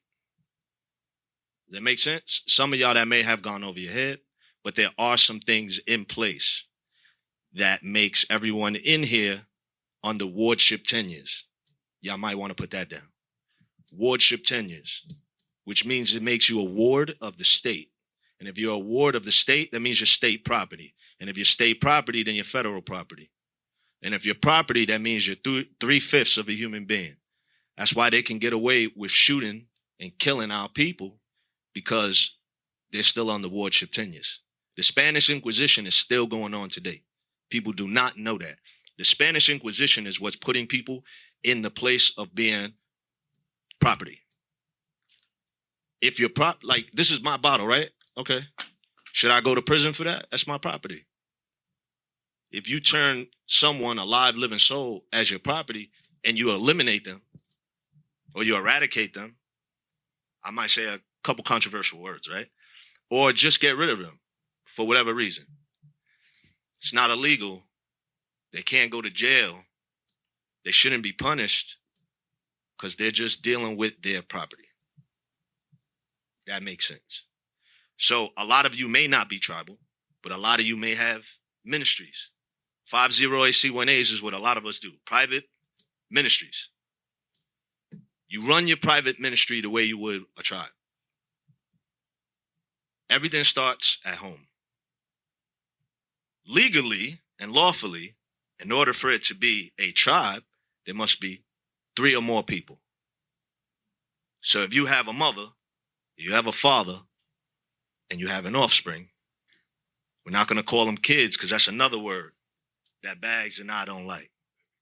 Bag means baby goat or baby sheep. Kid. You don't want that because that means they're property too. So, yeah. So at the end of the day, those words do matter. But you can run your ministries so that can be quote unquote family business. I call it clan business. It's just if we say that in certain places, it might sound a little crazy. We start saying we're doing some clan business over here, you know? Might look a little crazy. Right, but that's because, see, you got to understand, and I'm not going to, like I said, I'm not going to take up too much of your time, but I want y'all to understand there's some people who have colonized the planet and have created their role. That's why it's called history, right? Because, you know, some people like to say it's his story, and my story is what's a mystery, because my story is the mystery. No one tells you your story. You got to go get it. You got to go find it. Did you know that there's books in the Library of Congress where there's actually one main book? If y'all want to write this down, go to the Library of Congress and look this up. There's a book called The First Americans. Now, for those of y'all don't know any history, or if you do, the biggest library on the planet was called the Library of Alexandria. It was in Al-Kilam, what is now known as Egypt. It was burnt down, and what is known as the so-called Sphinx, they shot the noses off because it represented melanated people.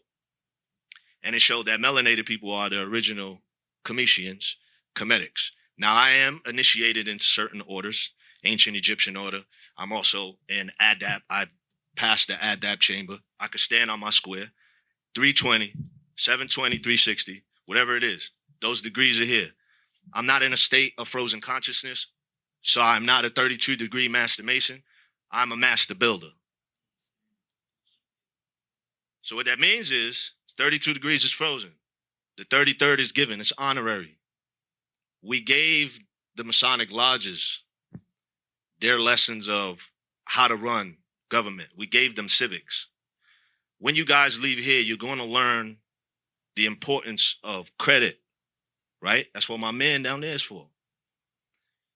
My brother right here, he is a walking salesman, meaning he sells himself. So if you got a business and you got things on paper, that still don't mean nothing. Having the paperwork means nothing. Where's the execution? You are the business. You are the ministry. You're the trust. You're everything. You don't own nothing. You're just controlling everything. Then you appoint the right people so that they can go ahead and administer the estate. Because you need somebody to administer the estate.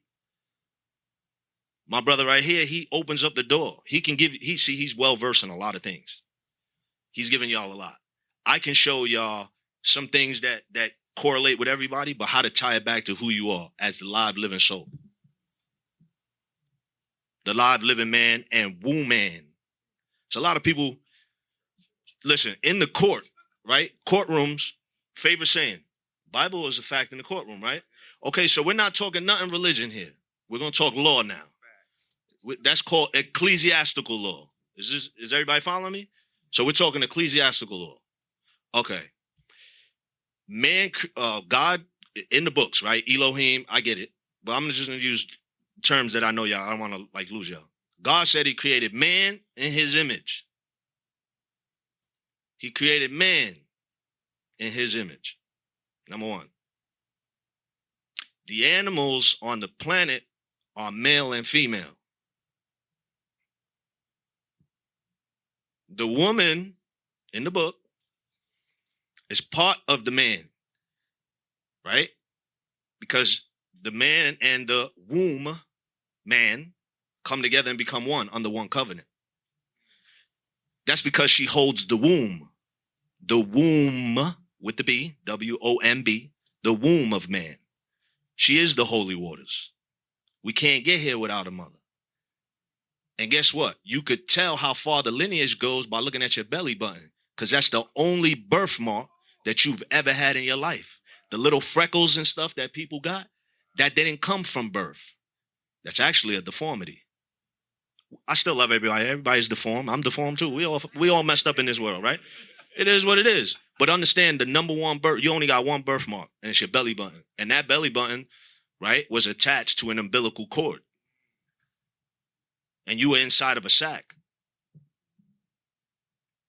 You were in the holy waters. You were in the temple. Your first baptismal was when the water broke for the woman. Now, what they do is they knew you was in water. My brother in the back, he threw the alley-oop, so I'm a slam dunk. He said maritime, admiralty law. Those are called laws of the ocean, laws of the sea, right? So what we teach is how to control the private sea. An ocean of water that's private. See, when the woman is pregnant, right? She has those contractions, and those contractions are certain currents. But the contraction that the child has with the mom, that's the first contract that the baby has ever been in. It's called this first contractual agreement. The mom had contractions, and depending on how many contractions, that's how many contracts. Oh, we'll get there. That's what the Q&A is for. So with that being said, that's the first part. The woman is seen as a vessel. She's seen as a ship, right? And when she's on, when she starts hitting her birthing process, right? It's just like a ship. When the ship is getting ready to go dock and it's breaking the currents in the water, right? It's called the birthing process for a ship. And the ship has to go to the dock. Just like the woman has to go see a doctor.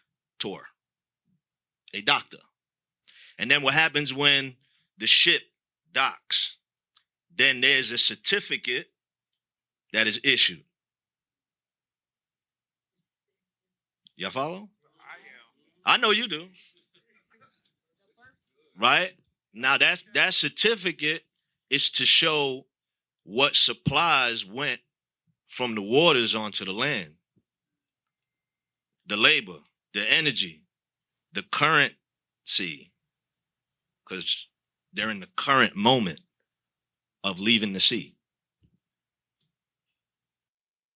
What, that hit you? I heard you say, "God damn." Hey, I just want y'all to know I like seeing it hit the melanin. No, I'm glad it hit. I lost where I was at. Currency, what else? All right, and then, you get your certificate of manifest, right? You get your certificate of manifest, which is known as a birthing certificate, right? Because she's the ship, and she was birthing. She went to the dock.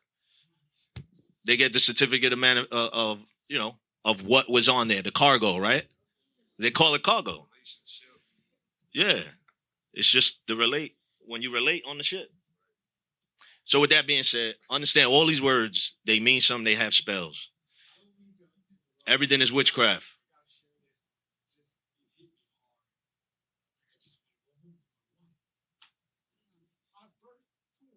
You Samoan? Yeah, you Samoan. That's the tribe.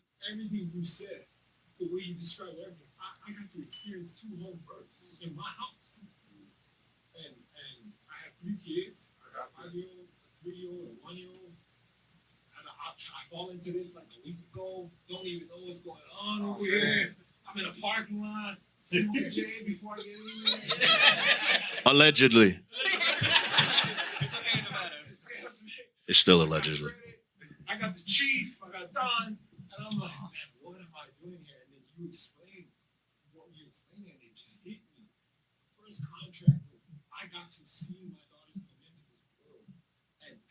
He didn't go to no doctor. That's right. That's me. Go, give me chills, man. Give me chills there. Give me chills there. Everybody give him a round of applause. He's a little emotional.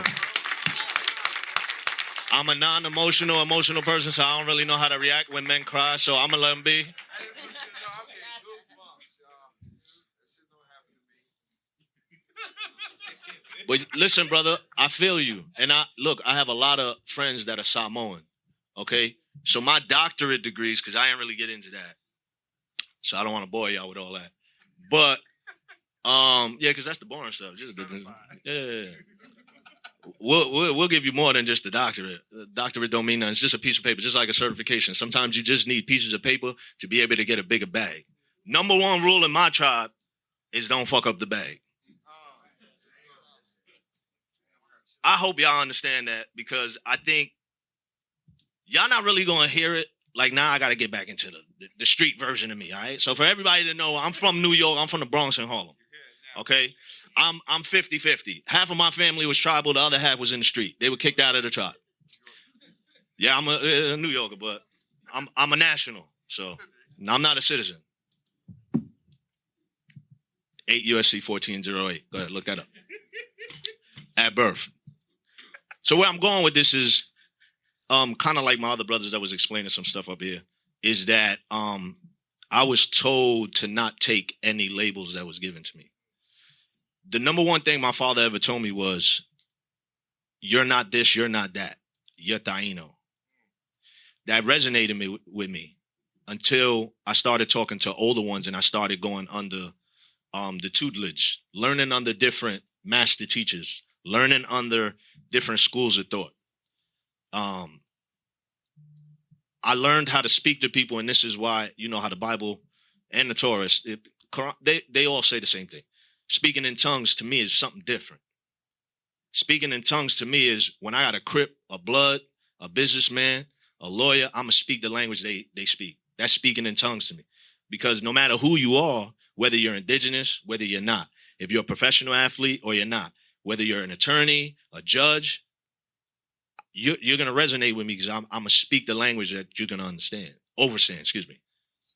You'll start getting it. You'll start seeing, okay, it makes sense. So with all that, we're going to tie it all together. I do have a public life. Everyone in the public just knows that particular public figure. The people closest to me know exactly who I am. I'm also sponsored by the top supplement brands in the industry. TigerFitness.com is one of them. MTS Nutrition. Okay, I know Mark Lobliner personally. I spoke to him yesterday on the phone. Brandon Curry. All the professional bodybuilders. I'm also the media and press director for Olympia Gear. So I'm at every major event. So whether it's the Arnold Expo, Fitness Expo, the Mr. Olympia, this year's the 60th anniversary. I'm going to probably be out here again for a whole week. The only difference is this time I'm going to bring Don with me to Olympia. So I have that public life. Everyone knows, yeah, he'll be my assistant. He'll be my assistant on paper. So real quick, my social medias are Barbarin Hawk. That's it. BARBARIANHAK. We'll explain that for a whole nother time. But I took a name that was negative and I turned it positive. Barbarin is a street name from New York City. It's tied to a particular, allegedly, situation. And when I was able to get into going into the tribe, finally getting certain positions, becoming a tribal minister. You have to become an indigenous tribal minister first. Then you become a chief minister. And then I wind up getting the authority to be able to open up the seats to my own private tribal government. And it could be structured the way I want. So we have an indigenous tribal government that functions as a constitutional republic in the public. And we move like that. So I'm going to open it up to the Q&A unless Don got something else. So let's get everybody a round of applause, man. I like that. Man. everybody up here deserves their flowers, but I need y'all to understand this. I started like literally when I'm lost. I'm homeless. He said he's homeless, knocking door to doors, right? I was doing the same thing. Lost. I'm running from myself though, but that's how I started learning law. That's how I started learning people. That's how I started learning my mind. That's how I started the goal set. If I told myself I'm going to send 10 magazines, I'm not going to stop knocking doors. I'm not going to skip doors. I'm going to knock every single one of them. Law of probability. If I knock 100 doors, I know I'm going to sell 10. Keep the same attitude.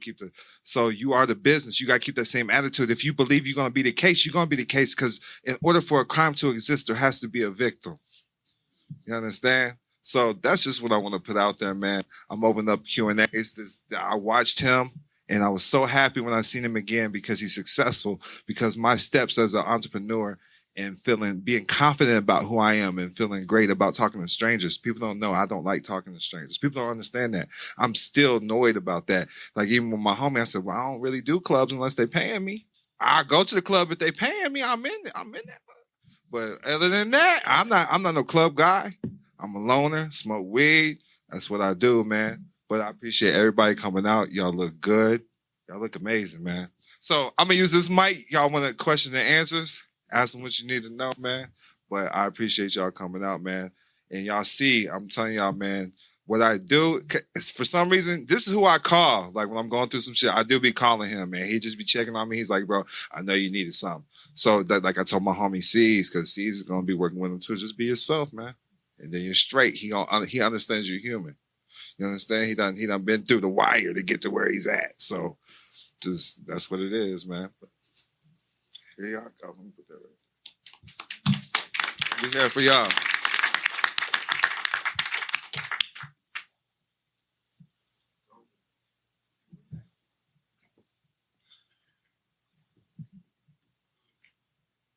My name is Joseph. You had mentioned something earlier regarding. You had mentioned something like you said a verse in the Bible about let us make man in our own image, and I was kind of a little bit stricken with like thoughts on. So when they say like when let's make man, does it mean that man was already existent, and then they just want to make man in their own image and likeness, which is I know it's God, or I'm just a little bit thinking too deep about that. That's a good question. We're not going to go so deep into the Bible so that we don't make people go crazy. But long story short, I mean, you can think about it. Understand that the Bible is all allegorical. So there's stories that actually show you a specific principle that you need to understand. So that is just speaking from the creation point.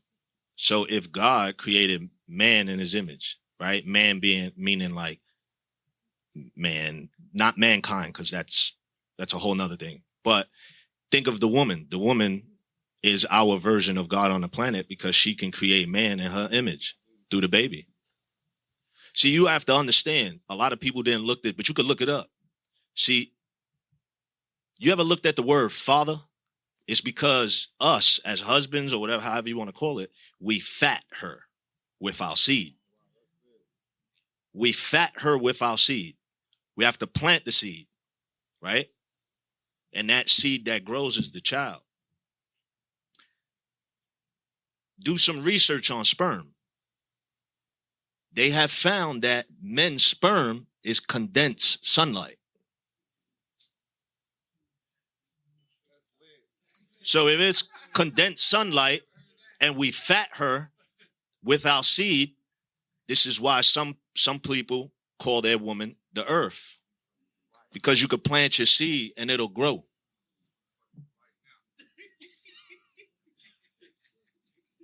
Yeah. Also remember, since somebody said something about putting it out there, somebody said it. So I'm going to put it, today's date is the 27th, which means wisdom God in supreme mathematics. 2 + 7 makes 9, which means born, to be brought forth into existence mentally and physically. So today the gods are going to give you your wisdom. Y'all take that and y'all bring something forth into existence so you don't fuck up the bag. Hey, so no cannabis for that intellect. They could, but they're gonna get it exempt. I'm saying no cannabis for you, and you still got that intellect. Sometimes I need medication when I'm, need to be medicated, but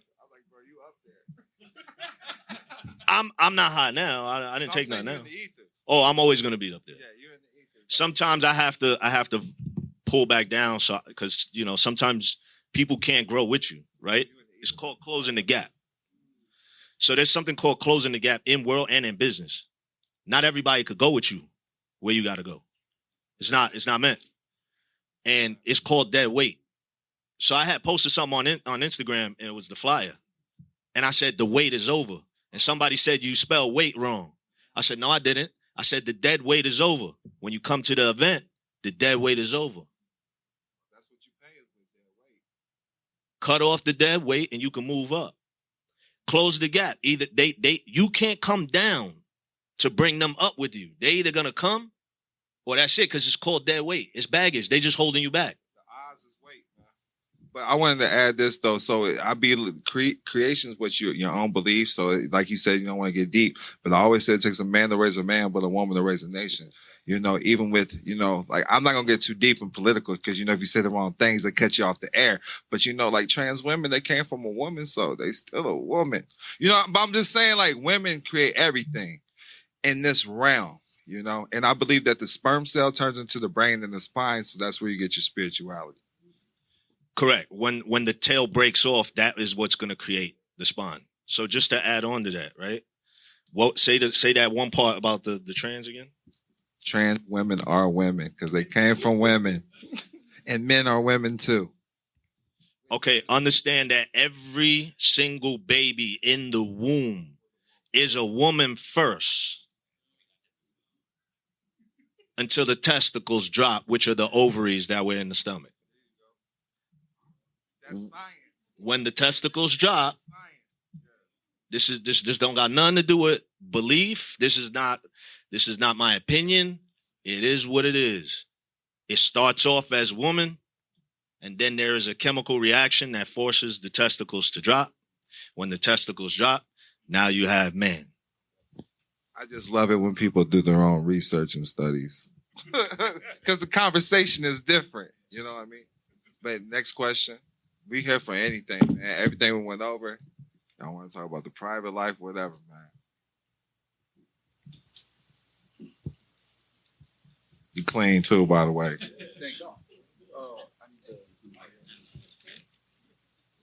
So this is a question for Dom, but it's in regards to something that Bags had mentioned about beneficiaries.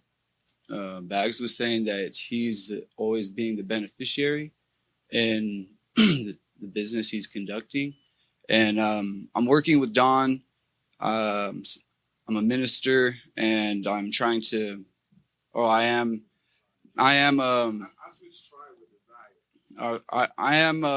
in the process of making my name into a business and trademarking. So I'm wondering, I've heard Don say that he's not the beneficiary. So we're always the trustee, and the ministry would be the beneficiary, correct? Okay. Okay. And I would beneficiary through the holding company is. Yeah, sorry. Yeah, let's grab that.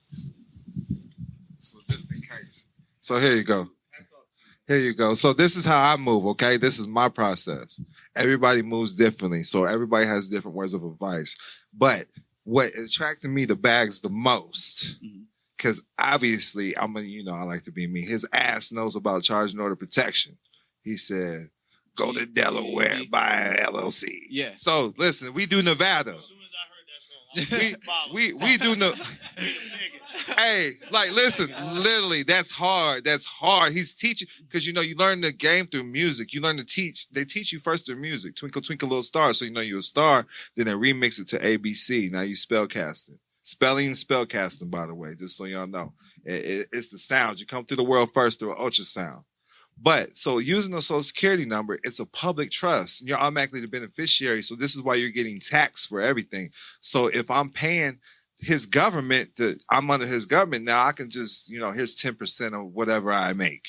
Now, but I'm still a trustee or a beneficiary of his tribe. How I want to do it. You just don't want to be a public beneficiary. That's a public trust. Right. Anything in the public, even if you don't set up your operating agreements, you're under the government's law with an LLC. I don't care if it's in Delaware or not. You just go there and just set up some stuff. Now there is laws that protect you in these states, but I want you to know operating agreements. So everybody understands that the government can't interfere with a private contract.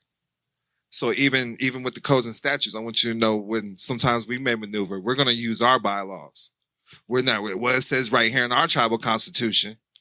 We'll use our own codes and statutes. You can put your own codes and statutes in your family trust. Your tribal, I don't like to use the word tribal trust because people want a tribal trust when I say these things.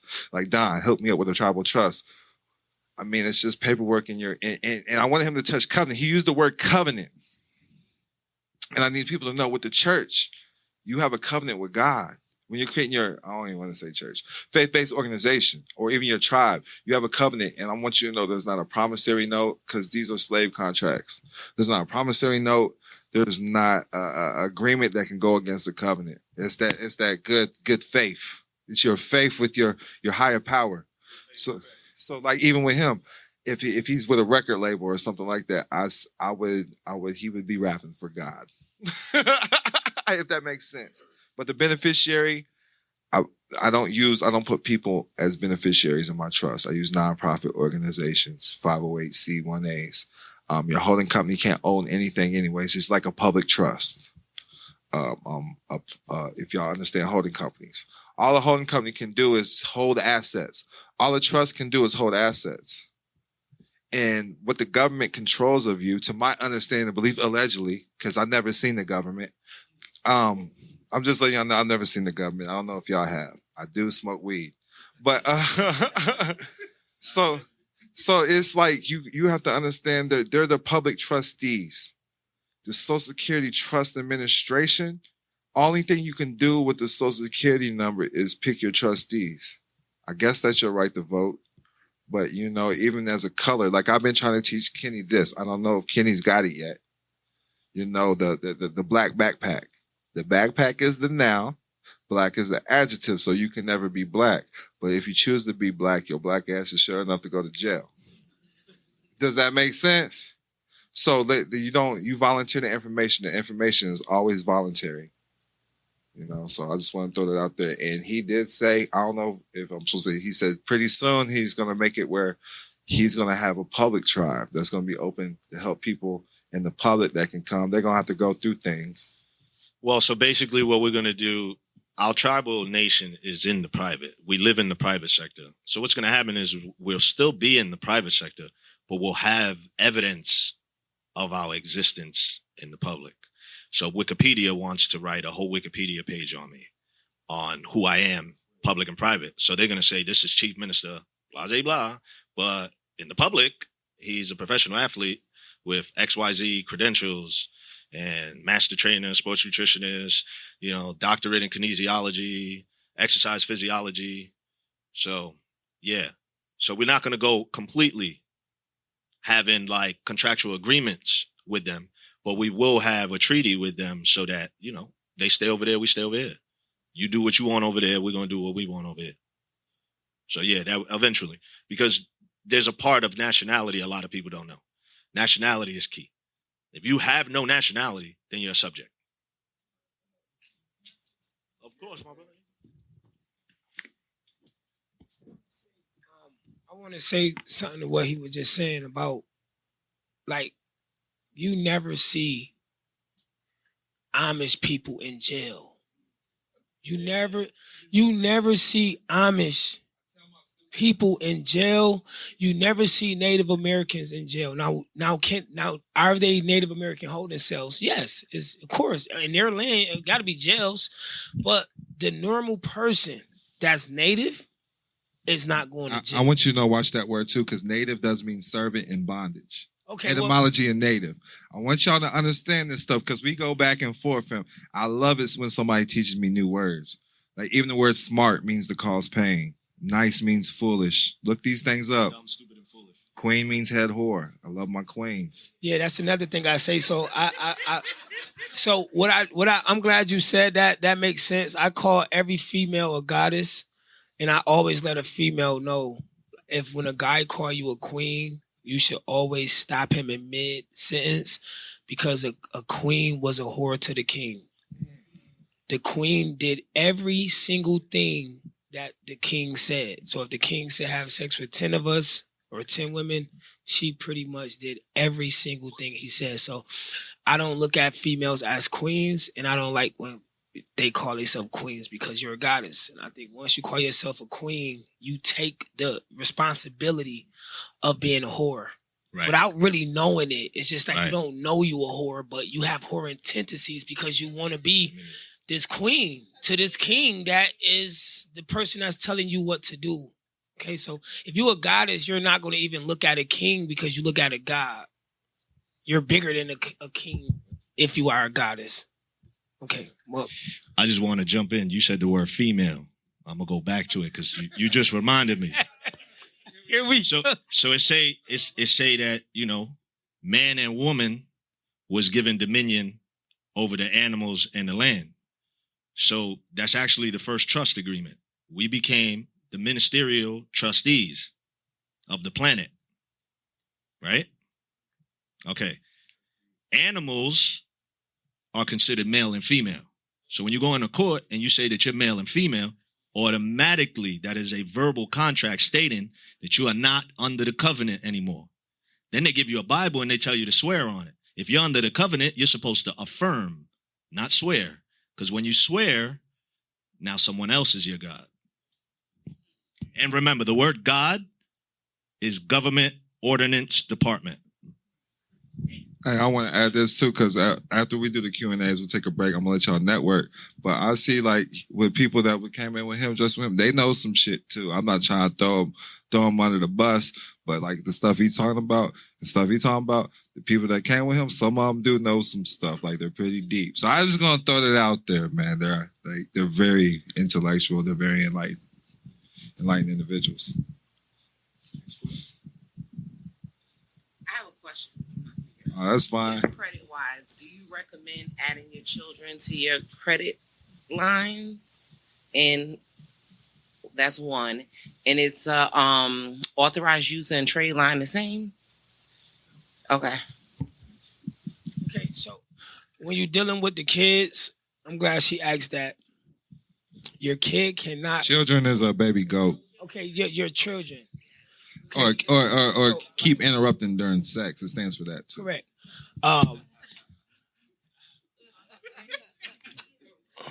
When you're dealing with the kid, when you're dealing with the children and the baby goats.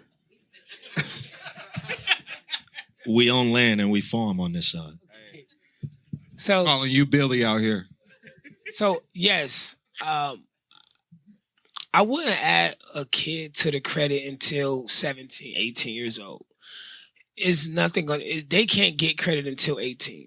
So adding them at 12 and 13 means nothing for them because if you add the same credit card 4 years later, they're going to get the same score that they would have at 12 years old. So people try to add their kids at younger ages and think that when they get older, it's going to make a difference. It's not. I would do it on their 17th, 18th birthday. At least 18. 17 don't mean anything because they still can't go get anything in their name without some type of permission from the mother anyways or the father. And as far as the AUs, a primary is not the same as a authorized user. The accounts that I gave earlier, like the self accounts, the Covos, and what I named, those are primaries. Those are the accounts that you actually want to get.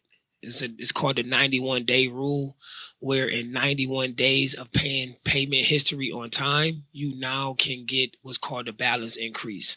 Okay, so every 91 days, so let's say you open up Self, let's say you open up Kickoff, let's say you open up these accounts.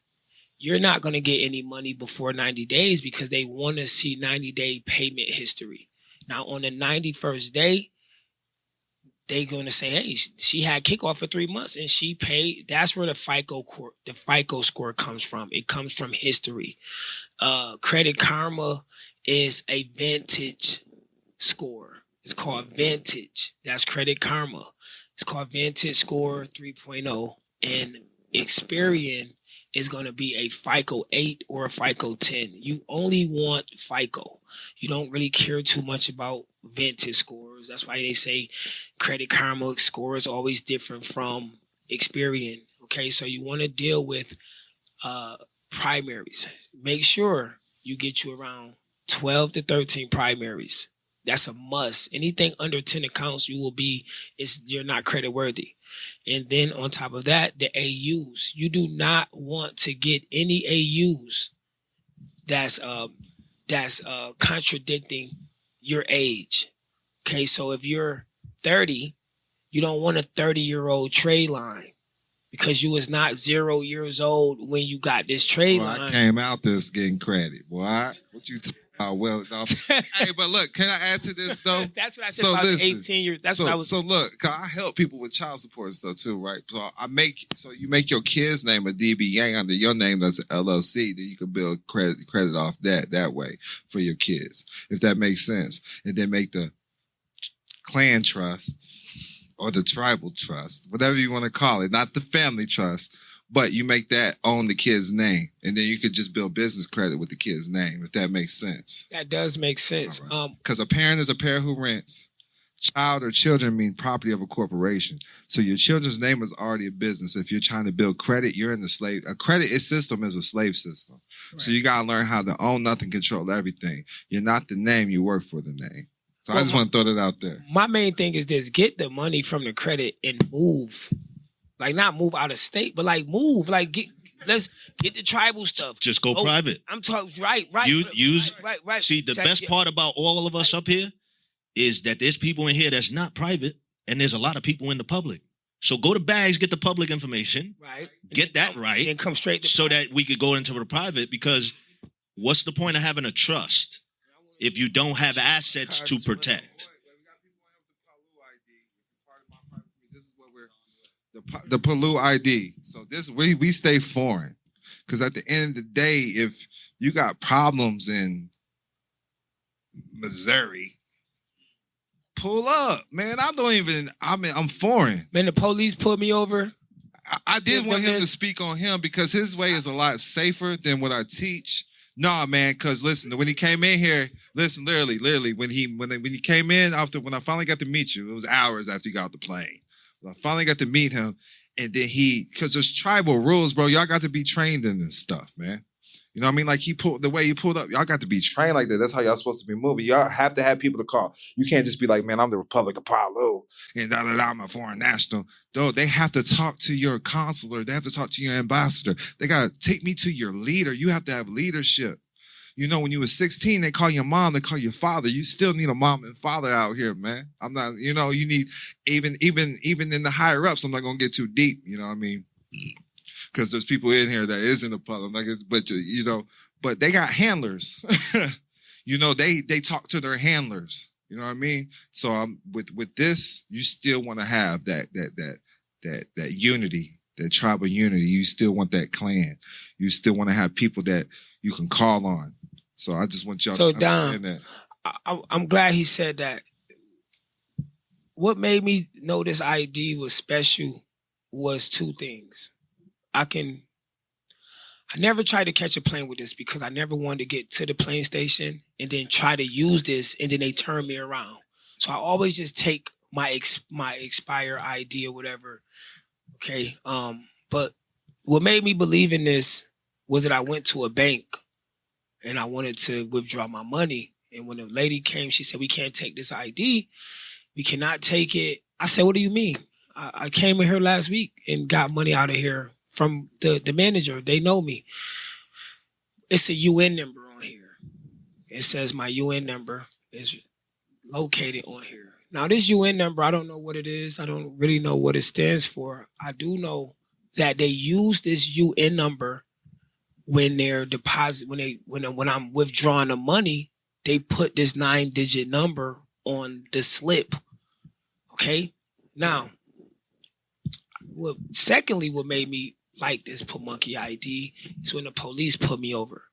Now, what he was talking about earlier about being a ward of the state, when you go get an ID from the DMV, it's regulations and it's certain codes you have to go by because you sign a contract with the DMV. So if you ever get pulled over, you can go to jail because you signed a contract to say if you violate these laws, it causes jail time. So when you are a ward of the state is when you go get an ID. So but when you let the ID expire or you resend the ID back in, you're now not like a ward of that state anymore. So when I get pulled over, I say nothing. I roll down all 4 windows. And when you roll down all 4 windows, it gives them no right to search because they can look inside the car and see that it's. So I stop them from when the windows are rolled up, they now can ask you to step out the car.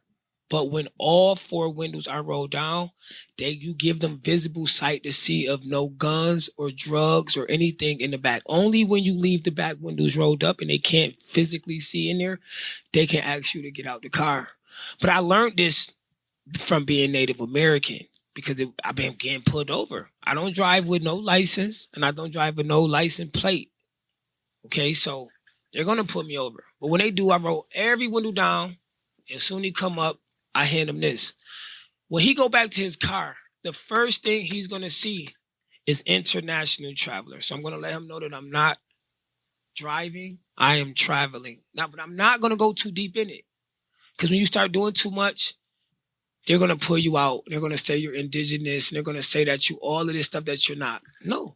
Here go my ID. Because if I give you this ID and you come back and hand it back to me, I know that this ID serves a purpose. Because if I handed you a fake ID, that is a federal offense.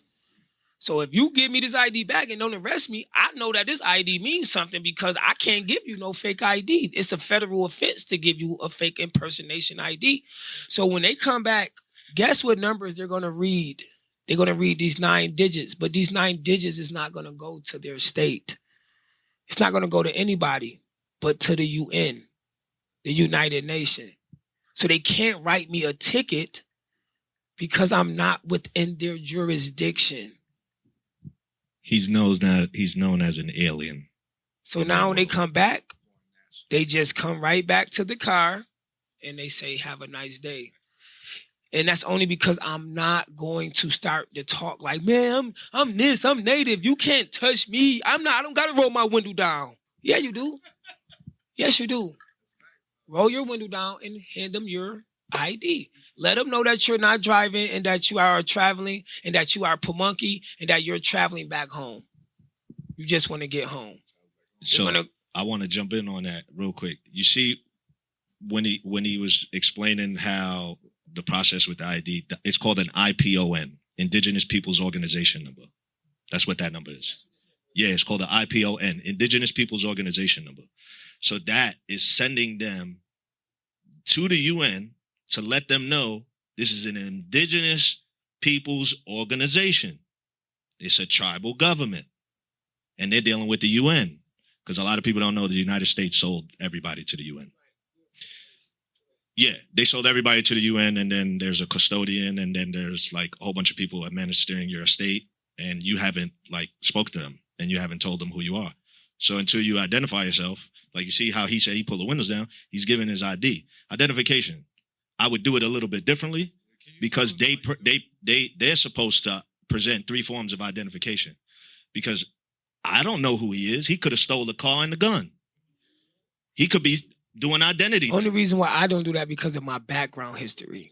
You good. I have gun history. So when they run that name, the state, your old ID is going to pop up. Correct. But because you didn't present that ID, they can't take you under that ID. Because if I gave him my North Carolina ID, he's just going to take my 9-digit number. And now he knows who I am from that 9-digit number from my North Carolina ID. Correct. That's the contract. And now you're awarded a state. Now they Correct. administer your estate. But when I give him my native ID, he only can run the 9-digit numbers that's on there. He can't try to give me a ticket for a ID that's expired already, because that's not who I am. I'm not even with y'all anymore. Okay. You're a foreign national. And at that point, he's foreign, and they have procedures in their books. Police, sheriffs, they have procedures dealing with foreign nationals. They have to treat you completely different. I know Don wanted me to bring something up, so I'm going to say it. Let me add something. Yeah, go ahead. Because he brought something. He said, this is why my tribe chooses to wear it around their neck. But I want you to know, when I was studying the police handbooks, because that's what I do, I study police handbooks. I started learning in Chicago. One of our brothers, because he's rough around the edges, man. This brother is just rough around the edges. But the way he maneuvered, and it worked. Because that's not how Don Kilam would have got down. But I started learning that anything foreign to their system, you're a foreign national automatically, or like he said, an alien. But I want him to bring, it made so much sense of why he says he wears this stuff on the neck, and his ID, his identification on his neck. And I think that's important for melanated brothers who are scared in this system. Yeah, I'm going to, so if you notice that some of the tribal members are trying to be low key, but some of them are going to have their identifications just the same way. It's a requirement. So we're supposed to, hold this for me real quick. The reason for that is because when someone says, oh, let me see identification, you automatically go to your pocket, right? So what's going to happen is they're automatically going to think you're reaching for something. So it's giving them a reason to pull out and pop you. All you got to do is say, no problem. And you go in, let me find it. Ain't no gun in there. There ain't no gun on my neck. And I'll just pull it out like this. Here you go. That's my identification.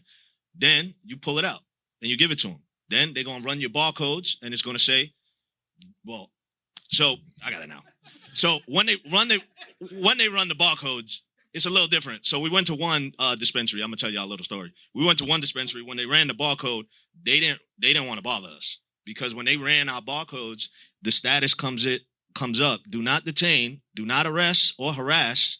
This is a foreign, private, American, tribal national. Please contact our tribal embassy and consulate with the phone number, and then all your identification is on there. So the name that validates who you are, everything that checks. So one of the things I wanted to bring up, because I have another tribal brother. He's from another tribe, but he's still my brother no matter what. These things are called ETCs, okay? Enhanced Tribal Credentials. I've been doing, and Don knows because I done told him, I've done a lot. I've sat down with the right people. I don't care. I'm Mr. Check the Box. When y'all leave, this is what I need y'all to do. Write this down. Everybody write this down. Your goal, and no matter what you do, is make sure you check off all the boxes. If you check off all the boxes, you're not giving them a reason to harass you, bother you. Our IDs need to look a certain way? Cool. It's just compliance. We just want the IDs to be compliant in their system. See, the Real ID Act only is enforceable to U.S. citizens. If you're not a U.S. citizen, it does not apply. That does not apply to tribal people, indigenous people, foreign nationals, Amish, French, don't matter. If you're not a U.S. citizen, remember the U.S. and the United States of America, two different things. That's why there's 3 constitutions, 3 different things. You go from being on the land to being on the water, and then being ruled by military law, admiralty law, laws of the ocean. So keep in mind, it's mandatory. So tribal members have their ID. So now if you have a ministry, right, whoever it is, if you got a ministry, you should have ministerial ID. That's legal and lawful ID if you're functioning in a ministerial capacity. Our tribal government consists of 13 ministerial councils. So when you become a national, we're gonna help you get to the point of becoming an indigenous national, but also an indigenous minister. Then we're gonna have certain documents sent off to IRS so that now your status with the IRS is corrected. It's all about status, right? Something Don talks about in the past that I heard him say. Status correction is important. When I got my doctorate degree, that was a new status change. I became a doctor. When I had my son, I became a father. These are different things, right? You hold different names and you hold different titles. So if you're functioning under your ministerial capacity, you know, the name of the trustee for that ministry might be slightly different than what you're used to using. But if you're using it in a legal and lawful capacity as a minister, then you could administer whatever estate you want to. So once again, having the IDs around, that's very, very important, because nowadays when they come to the car, they're the little clip is unbuckled. And if the little clip is unbuckled, that means they're ready to pull out. Yeah, for the holster. The little clip is unbuckled. And that automatically what? You can actually start saying, look, I fear for my life now because you're unbuckled. Unbuckled means you're ready to use it. There's rules, gun safety. I know there's some people in here that have used, weapons, right? Number one rule, keep your finger straight and off the trigger until you intend to fire. Never point a weapon at anybody. You don't ever point a weapon at anything you do not intend to shoot. So for the policy enforcers, right? Because they're enforcing policies and codes and statutes. If it's unclipped, they're ready. They're ready. As soon as they point it at you, they shoot you. You're right. As soon as they pull it out, they know. Well, if they think you're black in their system, though, they can get away with that. And I'm not racist. I'm not none of that. I just need y'all to understand. Black is 3/5 of a person. I need y'all to get that through your head. Black is not a nationality. And to be honest, I'm more black than anybody. So, black means the bleach. So I just looked this up. Black means the bleach. But scientifically, black means death. So Don, can I ask a question? Wait, real quick before you say that, I'm gonna jump on that because he said it. I saw some people's face. The etymology of the word bleach comes from the Germanic word blakeen, which means to make pale. Bleach, blakeen, pale. It's all the same word. So when you filling out an application and they ask you what your race is, do you put white and Native American? There's one race, the human race, but I'm not racist. Right, but answer this for them because they don't say the human race on that. No, you could put other and put living soul. Okay, I always put like living. So like, white, I need y'all to understand because y'all be hearing about irrevocable trust too, right? So I still believe, look up South Dakota. I still believe it's important to have a living trust. Living trust before you get to the irrevocable. You got to be able to move and change some things, and then that living trust becomes irrevocable upon the grantor's death. But I need you to know, ever since I've been using that living word, and as far as status goes, I get remedy in the federal courts. So I just want everybody to know that. So like you do need to know their law, though. You do need to know the law. Now, when it does come, so I do want to touch this again because he made it sound easy. If he was one of my students, I would like keep doing your thing, man. But as far as that goes, I think you should be under a tribe to learn how to speak to the police correctly. Your family should be versed. You shouldn't try these things unless you're versed, because I'm telling you, in order to be a part of a tribe, you have to speak to the police a certain way. And then you have to know your tribal rights. There's rights. You have a right to a tribal council. You have a right to your peers. So a lot of people don't know. When you're saying you're a U.S. citizen, they got your peers for you. It's whoever they pick. It's their court. It's their game. You sitting here playing games with him. Like he said, dude went 760 and all. I don't know. I'm 360. I don't know. He went up there, boy. But I'm just letting you know. But when you're playing the game, this is a Masonic game. You're living in a Masonic game. First degree is being hoodwinked. You went to a public education. You start waking up. Hey, we've been waiting on you. They waiting on you. As soon as you're waking up, they already know. They see your auras. They see a lot of different things. I'm not going to get too deep.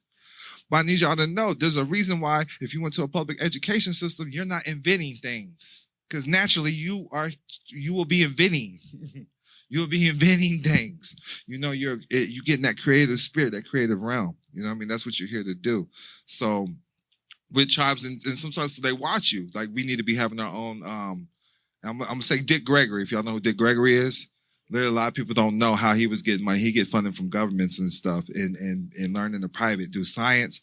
They was building technology, all of this, man. So I just want you to know you can do it. And these are things people need to be focused on. And I think we should be focusing on our own language as well, even though he got his own language.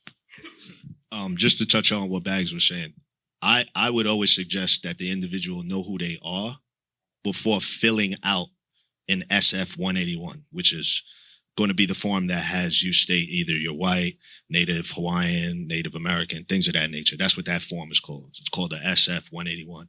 And they use that at the DMVs and things of that nature. So you can put the live living man if you choose it, but you just got to be able to stand on your square. You got to understand, well, if you're saying you're the live living man, then how? Like, you need to be able to prove it. Like I said before, you can know everything on paper, right? You could have the best affidavit that could shut the whole court down, right? But when the judge takes the paper and rips it, can you explain it?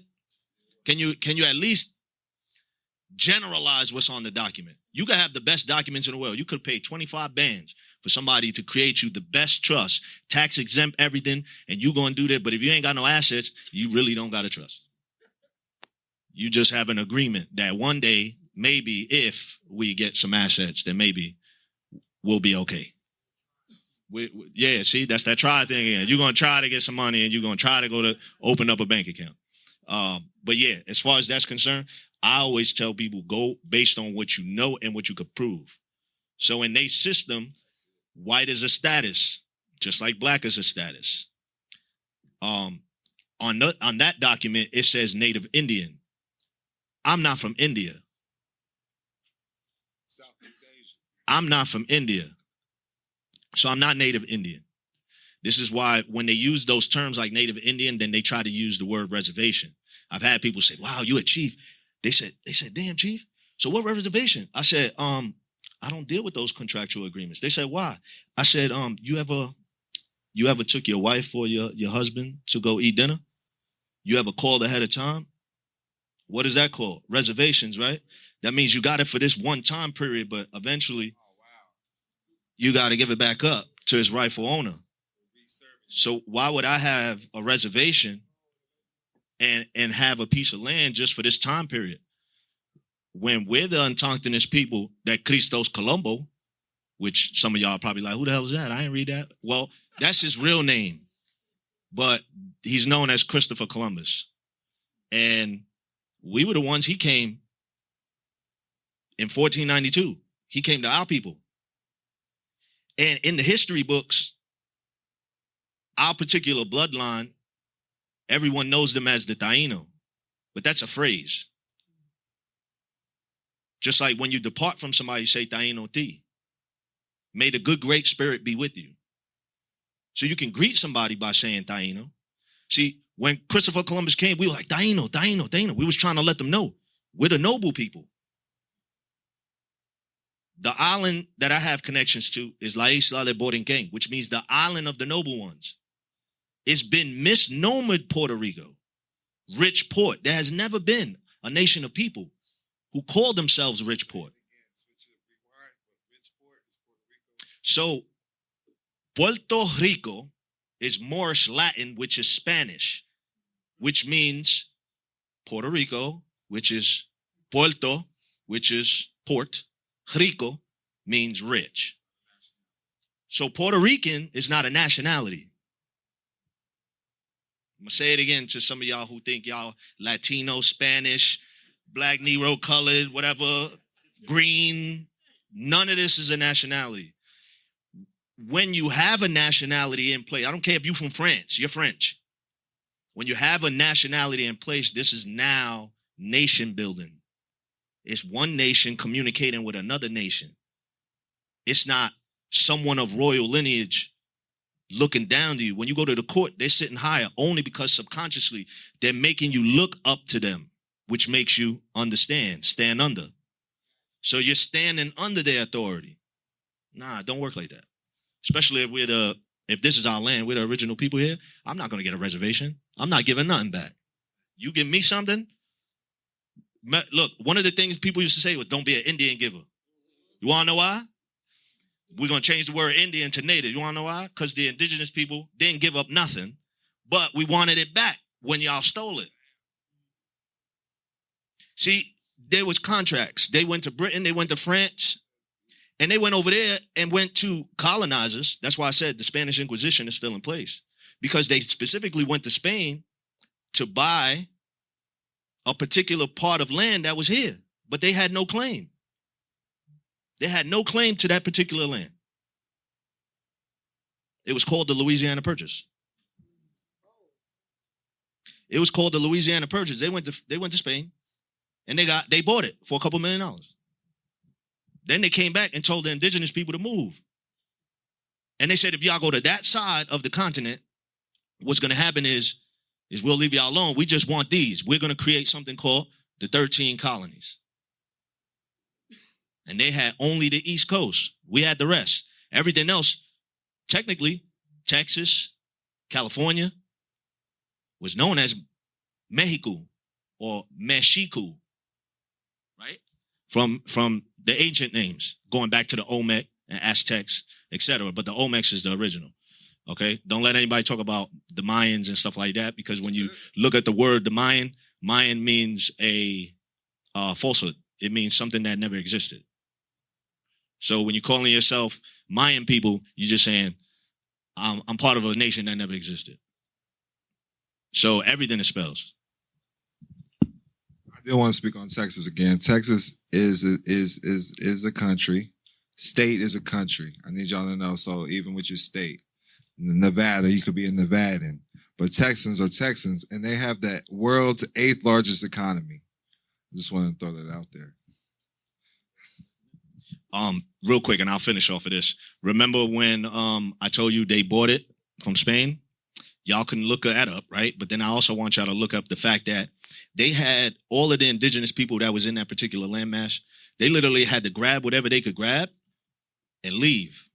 And as they were walking, a lot of them were crying. This is where you get the Trail of Tears. That was when they had to walk to the west. Now, the reason the colonizers did that was because they were like, you know what, we're going to get this, we're going to force them out. There's something else I'm going to say, and then we'll go back to the Q&A. After the Trail of Tears, they settled in the west, but then the colonizers wanted to keep expanding west. Then they came across us again. They came across the indigenous people again. And they said, you know what, we're going to be next to them because these people know how to farm. They know agriculture. They didn't. Now, what I need y'all to look up, because this is going to be very, very important. A lot of people, and it's going to sound weird coming from me, right? Because you're going to look at me one way, but I'm going to educate you guys. A lot of people have been told to stay away from the word cotton picker. Cotton picker came to be something very negative, right? Do you know what is one of the oldest indigenous plants of North America? It's cotton. We actually, the indigenous people, were the first ones to farm cotton. I'm going to say it again. Cotton is indigenous to North America. Indigenous people grew it, but we didn't use it for clothes like the colonizers. The colonizers saw how much cotton was there, and they saw a value. For us, you can't own the land because we're one and the same. We're one with the land. Can't buy the land if you come from the land. Genesis 2, chapter 5 and 7. You know, you come from the dirt, and from the dirt you shall return. So with that being said, they saw that, and what they did is they wanted it, and they wanted to sell it to Europe because Europe needed something to actually produce garments. We just grew it because it was just naturally grown. We didn't care for it. But the reason I said that about the phrase picking cotton is because they created a story to tell melanated people, yeah, you a cotton picker, you a cotton picker. I'm the farmer. We're the farmers. We're the ones who farmed it. Agriculturally, that's something that we did. The only thing is when they saw it, then they wanted to start invading. And they started sliding in. And they started doing agreements with us. Hey, let us on your land, and we'll just use this. We'll just use this. Because to us, it was just a plant that grew just like everything else. We don't take the materialism world like how everybody else does. A lot of people, they look at the material, I want to own this, own that, own this, do this, do this. You say prosperity is your divine birthright. That is a fact. But if you didn't know a birthright exists, then how are you ever going to find birthright?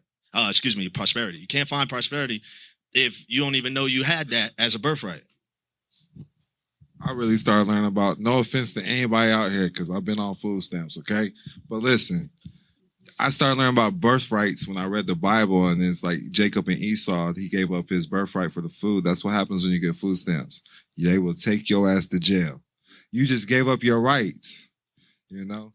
But I'm gonna touch on the trademark in your name, but I want to say that I came across certain tribes that you because your clothes they're chemically induced.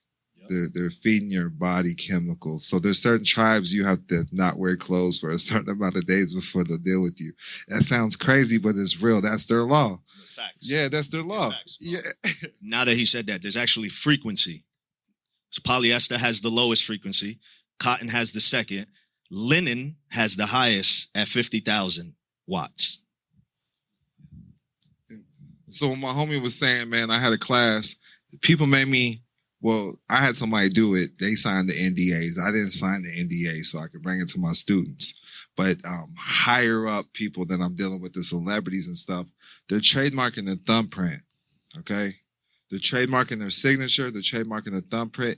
Even your electronic signature, you need to trademark it. The stamp of your foot, the sole prop, you can trademark that, so they can't use your essence. I just want y'all to know that. So, when you get booked in jail, they want your thumbprint and signature, right? So you can get out those contracts because you're already trademarked. So that's what I just want to know. People that know how to do it, y'all can do it on your own. I offer a service, but that's my main thing right now. That's helping a lot of people. But if there's any more questions, y'all. The thumbprint, and I got you. I'll let them. The thumbprint becomes the seal of the live living man and woman. The thumbprint is your seal. You know how they got corporate seals? Well, you have your own seal. It's thumbprint. Think about it. Your thumbprint is only one. Y'all can Google my legal name. So y'all can look in the trademark engine and really just look up Jeffrey Wayne McBride Jr. If y'all are tech savvy, y'all know y'all like to do stuff on your own. You go to the trademark engine website and you see what I did. It shows all my specimens. The specimens means exhibits. It's going to show you exactly what I did. If y'all did the status correction, any of that, I took pictures of that stuff too and uploaded it and put it on there because they make you do the red thumbprint and the signature. But when they photocopy it, it is black and white.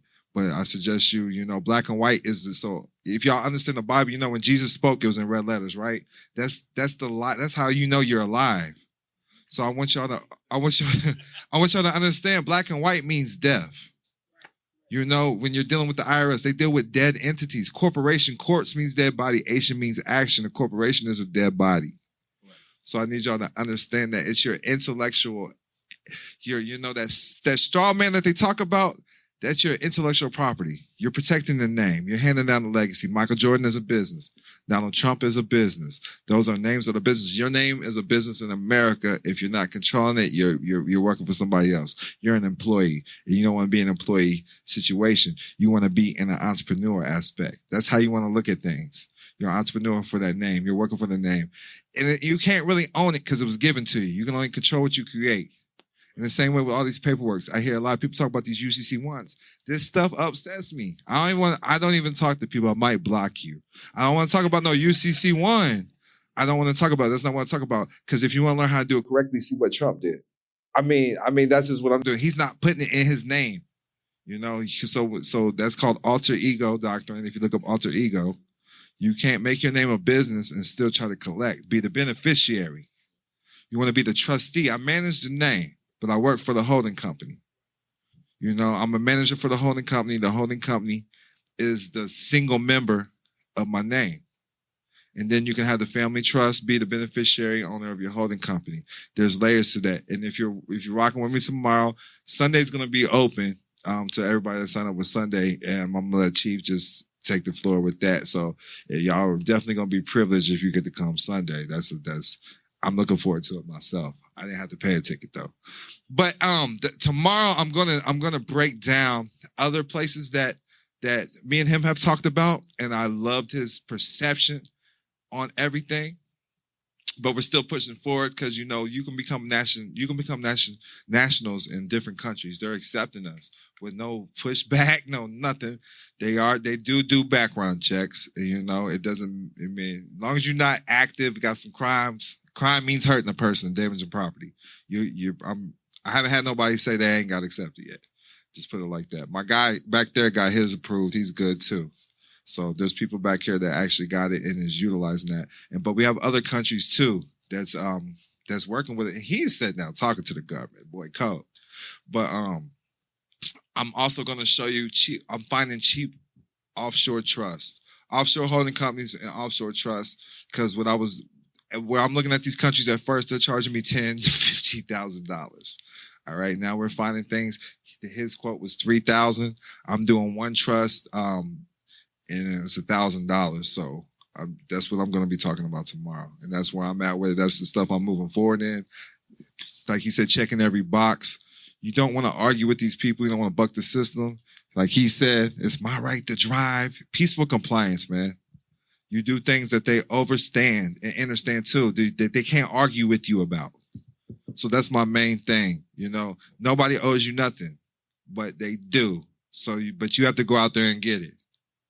You know, so I actually have a student that she don't drive trucks at all, but she has a truck company, but she did it under a nonprofit, her 501c1 ministry trust. And then, you know, you bring the ministry trust over, that it owns the nonprofit in the public. And you just put the truck under the public nonprofit. Also put the CDL as that particular number as a Schedule A, as property. It's a contract. So it's a contract, right? So if you got a CDL, then that means you working for the family. That makes sense, bro. Yeah, that makes total sense to me. Ask Priest what he's doing. So I want you to know my dude Equity back here. You know, he spoke on my last event. This is like, I would say he's like my protege. He coming up, man. He doing his thing. Literally, when y'all hear his story, it's mind-blowing, man. It's mind-blowing. But tune into the podcast, similar to mine. But I'm saying, man, he'll answer questions and stuff. If you're in the private meetings, he's going to be there assisting me. But I'm going to bring him up. So y'all know y'all have, I'm just one man. So y'all have other people that y'all can connect with that I actually trust, that's doing credit. He does credit too. That's how he came in the game. He's got rid of court cases too by making the name a business. So I want you to know, if y'all need testimonials and people like that that's done it and has worked it their way, because they see something different. They see the world different. You know, but I want y'all to understand this too. I help people that don't know what is going on. And they beat these cases. They get rid of it. They don't know what's going on. They just got the faith. You know, so you create the vision. Where the people lack a vision, they perish. So you just have to know who you are. Create the vision. If stuff's not working for you, dream bigger. You're not dreaming big enough. That's why stuff sucks for you. Dream bigger. Everybody in here is probably a leader or an indigo child. There's something special about you.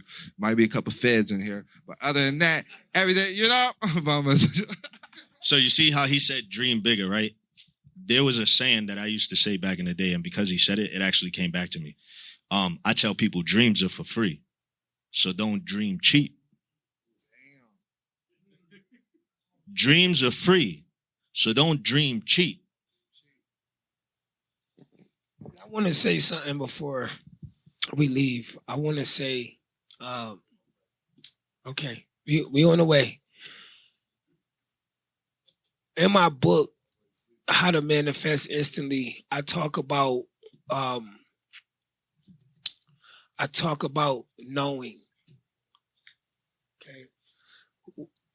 I don't believe in thinking. Thinking,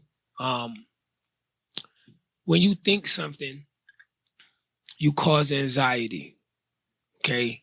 So I know how to cure anxiety through thinking. Okay. Anything that you think of, it don't exist. When you think, it don't exist. Anything that's uneducated don't exist. Anything that don't exist is not there. Okay, you must know. You must know what you're doing. You gotta know, life is in a yes or no. When you start thinking too much and things start bothering you, mentally, it's because it's unknown. You don't really know deep down inside. So I don't like to think, and I don't like for anyone else to think. I want you to know, life is in a yes or no. Life is in twos. Life is what you make it. Life is easy and life is simple. So when you know, it cuts the middleman. It cuts the maybes out. It cuts everything out, and it's like life is in twos. It's up, down. It's left, right. It's forward, back. It's on and off. Okay, it's 2 feet, 2 ears, 2 eyes, 2 lips.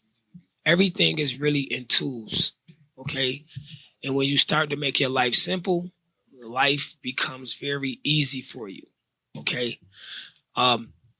Example, I go to my mom and dad and I say, Mom and Dad, I would like y'all to come to my high school graduation. My mom tells me she's coming and my dad tells me he might come. Okay, now for 2 weeks I go to school.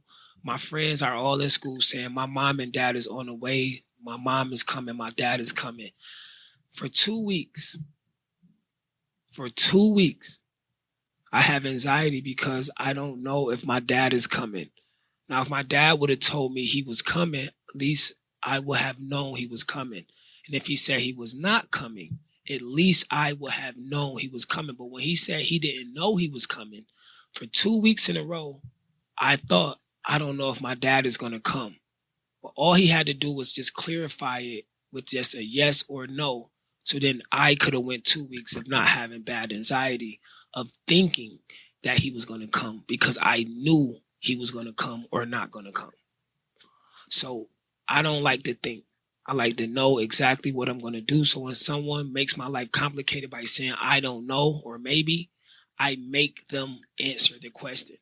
Because I don't want to go 2 weeks not knowing if you're going to show up or not. And that's going to cause me to now have anxiety, to overthink. Because I don't know. So I would like for y'all to know, on this journey, you must know what you want. You got to want your credit fixed. I can't want your credit fixed for you. I can't want you to have a better life. You must know. Desire, not want. Okay, we don't get what we want. Well, I say this. The word reason I say that. I say the word need. I don't use that word because anytime because people don't know the difference between utilization and using. A person who utilize you, a person who use you, take advantage of you. And a person who utilize you, y'all both win at the end. Like, if you, anytime someone came to me and they said, I need you, they never gave me a choice to say yes or no. I just got to come now. I just got to get up. I need you right now. And I just jump up. And then we get in the car and ride down the street and he kills someone. And now I have murder or I have a robbery or something bad happened because you needed me that bad. Now, the three things that I do prefer to say is these three. If a person come to you and they say, I would like your help, you feel liked. You feel like, wow, this person really liked my help. If you come to me and I say, I love your help, you're going to feel love. Like, wow, this person really would love my help. If you come to me and I say, I will want your help, at least you feel wanted in life. I feel like somebody want me to help them. But when someone come to you and they say, I need your help, it automatically stops you from saying yes or no. Because if you say, I would like your help, I can say, look, I know you like my help, but I can't do it right now. I'm super busy. I have a super busy life. You gave me an option to answer. Okay, so the word need is really bad when it comes to cursing yourself and knowing that I prefer someone to say they want my help, would like my help, or love my help, prefer than needing my help. Okay, so all right, so I'm pretty much done with that last message. No doubt, man. Y'all good. Y'all want to ask Kenny something, man? Kenny, man, y'all put Kenny to sleep. Look, Kenny sleep. Y'all put Kenny to sleep, man. I want y'all listen, man. So listen, I want y'all listen. This man is a multimillionaire. Everybody up here.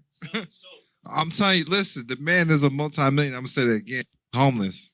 So I need y'all to know, tap into prosperity because I'm putting it together. He might not know the private life, but I'm telling you, I learned the private life from knocking doors. I learned that if you giving the police all zeros, they not taking me to jail. When they ask for my social, I don't know. 0, 0, 0, 0, 0. They're not going to take me to jail. They're going to kick me out. But every now and then you get those places that will take you to jail for soliciting without a permit. And the judge won't be in. I had all those same stories, bro. I had one person act like they sick. They kicked him out of jail, though.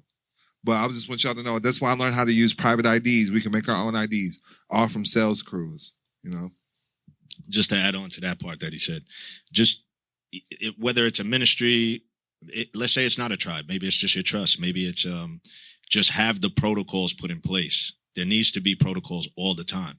How to speak to people when they come up.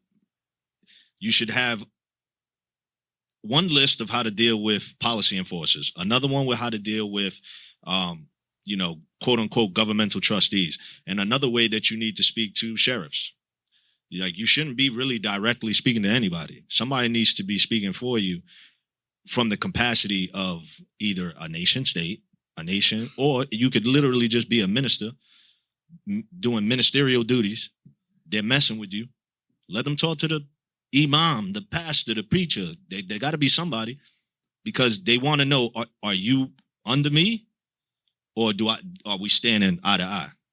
Are we one and the same? I'm tired of talking to the police for y'all. Get y'all's money up. That shit you different. Well, sometimes, not all the time. Just depends on where you at. But I need to smoke, so I'm gonna cut for a break, and then I was gonna do, network. Everybody can link with each other, man. Y'all want to holler at them. Y'all want to link with them in the private. Shout out to the VIP people. Yeah, everybody. All VIP, the people that shout got out VIPs. Shout out to everybody who. Shout out, man. Make sure y'all, if y'all didn't get the book, y'all got the books. The Follow the Yellow Brick Road. I should have enough books for everybody. If y'all don't have that book, y'all need to get the book. That's breaking everything down. I'm trying to get Kenny to talk to his people so we can get funding for a movie, man. I'm trying to get Kenny he's the only actor up here right now, man. Doing big things in Hollywood and shit. So I'm just, he funny as hell. Hey, funny as a motherfucker. I want y'all to know, because a lot of y'all know y'all say I'm a comedian. I'm telling you, I got over those fears and phobias of public speaking. Don't see how he do it. Watching his old YouTubes, man. He's been in the game. I started selling door to door. Went out. Hello, Mike. 2008, and we was watching your shit, bro. Give everybody a round of applause again, man.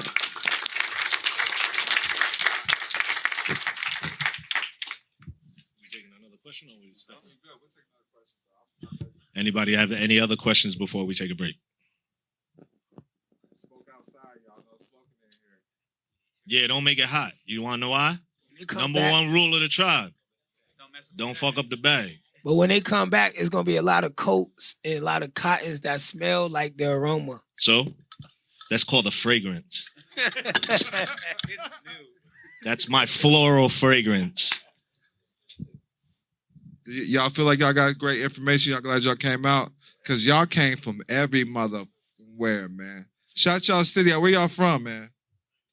So, who from St. Louis? Shout out St. Louis, man. I see you, man. St. Louis. Walnut. Hey, I had to get up. Hey, I was on West Florissant and Pope, bro. I was Old Fallon Park, bro. I was scared to death. I had to get up out of there. I started selling weed there. I was selling cigarillos. I was selling candy. Hey, we're known for the Tootsies, the flavored Tootsie Rolls. St. Louis sell them $1 a bag. Yeah, the fruities. $1 a bag, man. I love St. Louis, man. She's from St. Louis too. We working on some business moves. I hope you're ready, because I've been talking to my people, man. I'm looking into open up home health care facilities. I got experts on that. I'm also looking to open up a rehab, but I'm not gonna do it unless I got federal funding. Because I'm telling y'all, if y'all not gonna get with the program, I'm getting paid off y'all. So either way, y'all want to get saved, y'all want to be free, or if you're locked up, I'm gonna get paid. Either way. So that's what I'm learning, man. So I'm looking into rehabs and then halfway houses. So that's what I'm on next. But I'm everywhere. He's connected to a lot of people, man. I just want y'all to know that, man. You could be my manager too.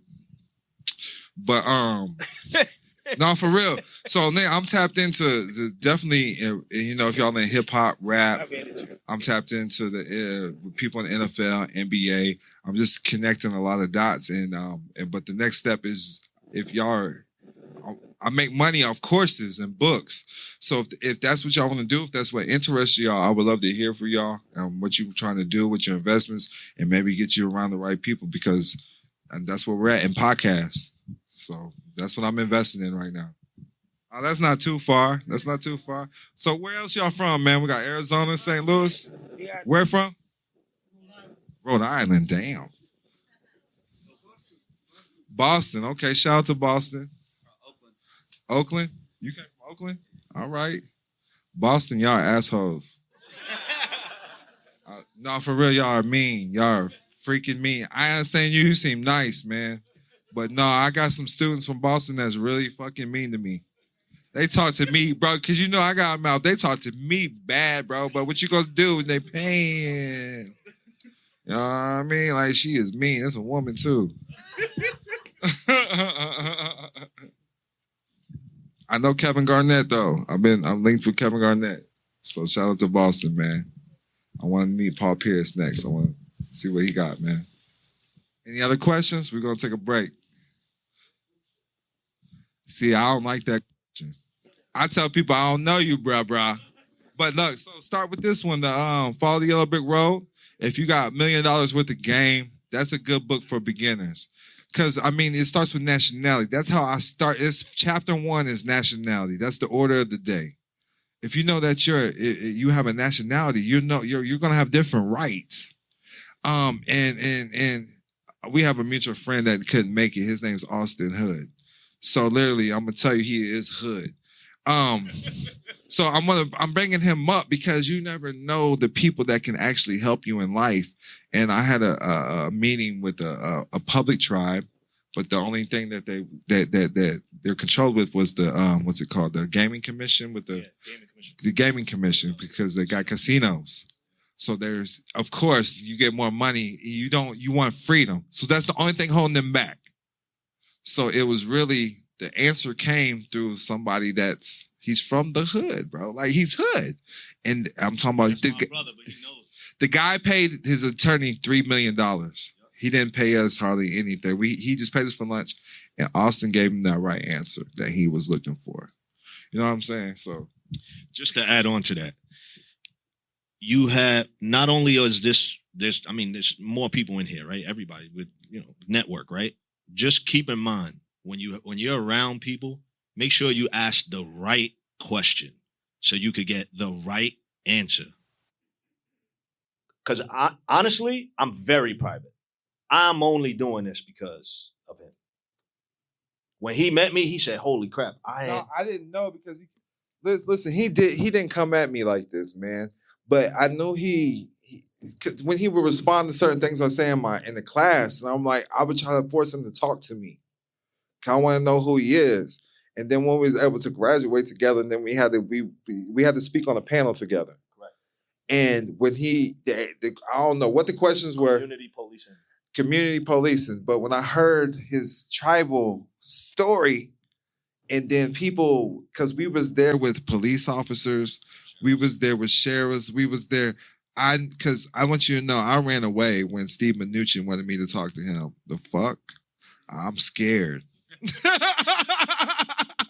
So when I was around him and I was like, and I started speaking too. You spoke first. Yeah, they gave me the mic. So I was able to, I don't know. I was just able to feed off his energy, and I've been connected with him. Like, I looked at him totally different because I didn't know he was in tune like that. And then I met his offspring. I met his young God, and he's the same way as him. So, and they rocking our ID, everything. He's tribal. So that's something that I inspired for my family to be. So that's that. Any other questions? Because I got to pee. I drank like 5 of these already. You want a mic? It don't matter. You got to pee. I got smoke. Just like how it's structured or whatever, like how you go about the pretty much like structure about the tribal stuff. Like how do you go about it? Like, is there somewhere that like, because I know Google probably ain't gonna give you the answers, but like, how do you go in depth to like structure your tribal plan or the way you have it? So make sure you book a consult with Chief. But in a nutshell, you can't just wake up and call yourself a chief. It has to be issued through a chiefdom, which is a seat. So the word cacique meant king when translated. The Spanish actually heard that word. So cacique means chief, but it also means king. It proves royal lineage. So you can't just wake up and, even though you do have royalty in your family, but everyone in here has royalty in their family. But that question of what you asked me, the reason you don't know the answer is because you haven't been tried and true. You haven't actually went through the process. But in a nutshell, if you wanted to create your family, quote unquote family, right? That way I don't have to say clan and confuse some people. We got some new people that just walked in. If you wanted to structure your family like a tribe, then you have a trust put in place. All tribes start off as unincorporated associations, okay? They all start as unincorporated associations. When they get the federal recognition, they switch over into 501c3. So a 501c3 has no rights. If you say anything, you'll lose your tax exemption. Politics for sure. 501c3, it takes your freedom of speech away. Takes your freedom of speech away. You can't say certain things. A lot of your churches, mosques, synagogues, etc., they're 501c3s, so 501c3s. And that's why they don't talk about anything other than what the person who has the microphone wants to talk about for the day. They don't talk civics. They don't teach you law. They don't. When you leave that mosque, church, or synagogue, did you learn how to?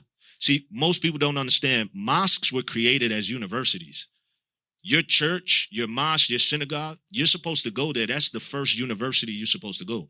You're supposed to learn civics, nationality, and commerce. But you go into these places and people are just spitting game. And then you leave and you're like, yeah, I feel good. But you're still broke. You still ain't got no job. You do, but you're just working paycheck to paycheck trying to just pay the bills. So structure your trust, move.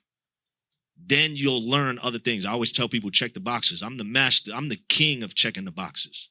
Because if you check the boxes, then there's no reason for anybody to mess with you. So number one, for you, if you wanted to structure your family like a tribe, have a trust. Use a family trust, right? So have a private trust so that private trust can now create. So the private trust will create the family business trust. And now you work for the family. Structure that right. Have everybody's businesses under that family trust. That's kind of like a operating company. And your private trust would be your holding company, but it'll be in a trust. I function more of trust. He does both. I do both too, but I function more on the trust side. He does more. He's teaching y'all how to do it, the LLCs, because once you learn the business side, when you start talking about trust, it's way easier. Way easier. So just structure how you want. So that means even your child. Like my son has a PS5. He knows that if he doesn't clean up his room, because his PS5 is a Schedule A. So it's trust property. And him being the beneficiary, he gets the PS5. It's an asset, there's value. Right? But if he don't do what he got to do, what the trustee's going to do? Trustees is going to take the PS5 right back. Why? Because it belonged to the trust. It don't belong to you. My whole house runs like that.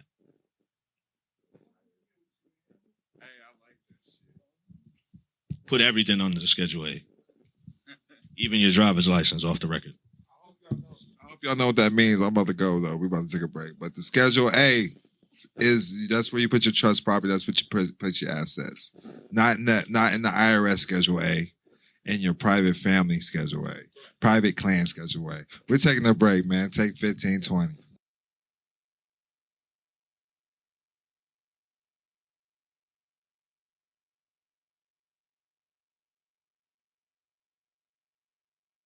In a world where the tax system can seem overwhelming, one book is here to guide you towards financial empowerment.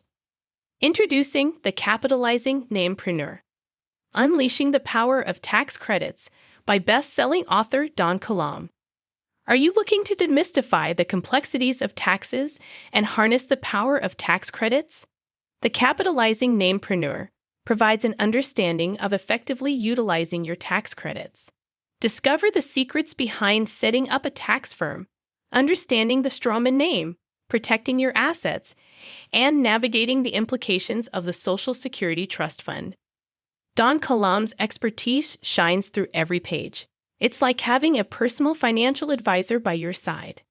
Get your copy of The Capitalizing Namepreneur today and unlock the power of tax credits to enhance your financial well-being. Order your copy now and take control of your tax strategies. The Capitalizing Nampreneur. Unleashing the Power of Tax Credits by Don Kilam. Available now at leading bookstores and online. Get your copy today.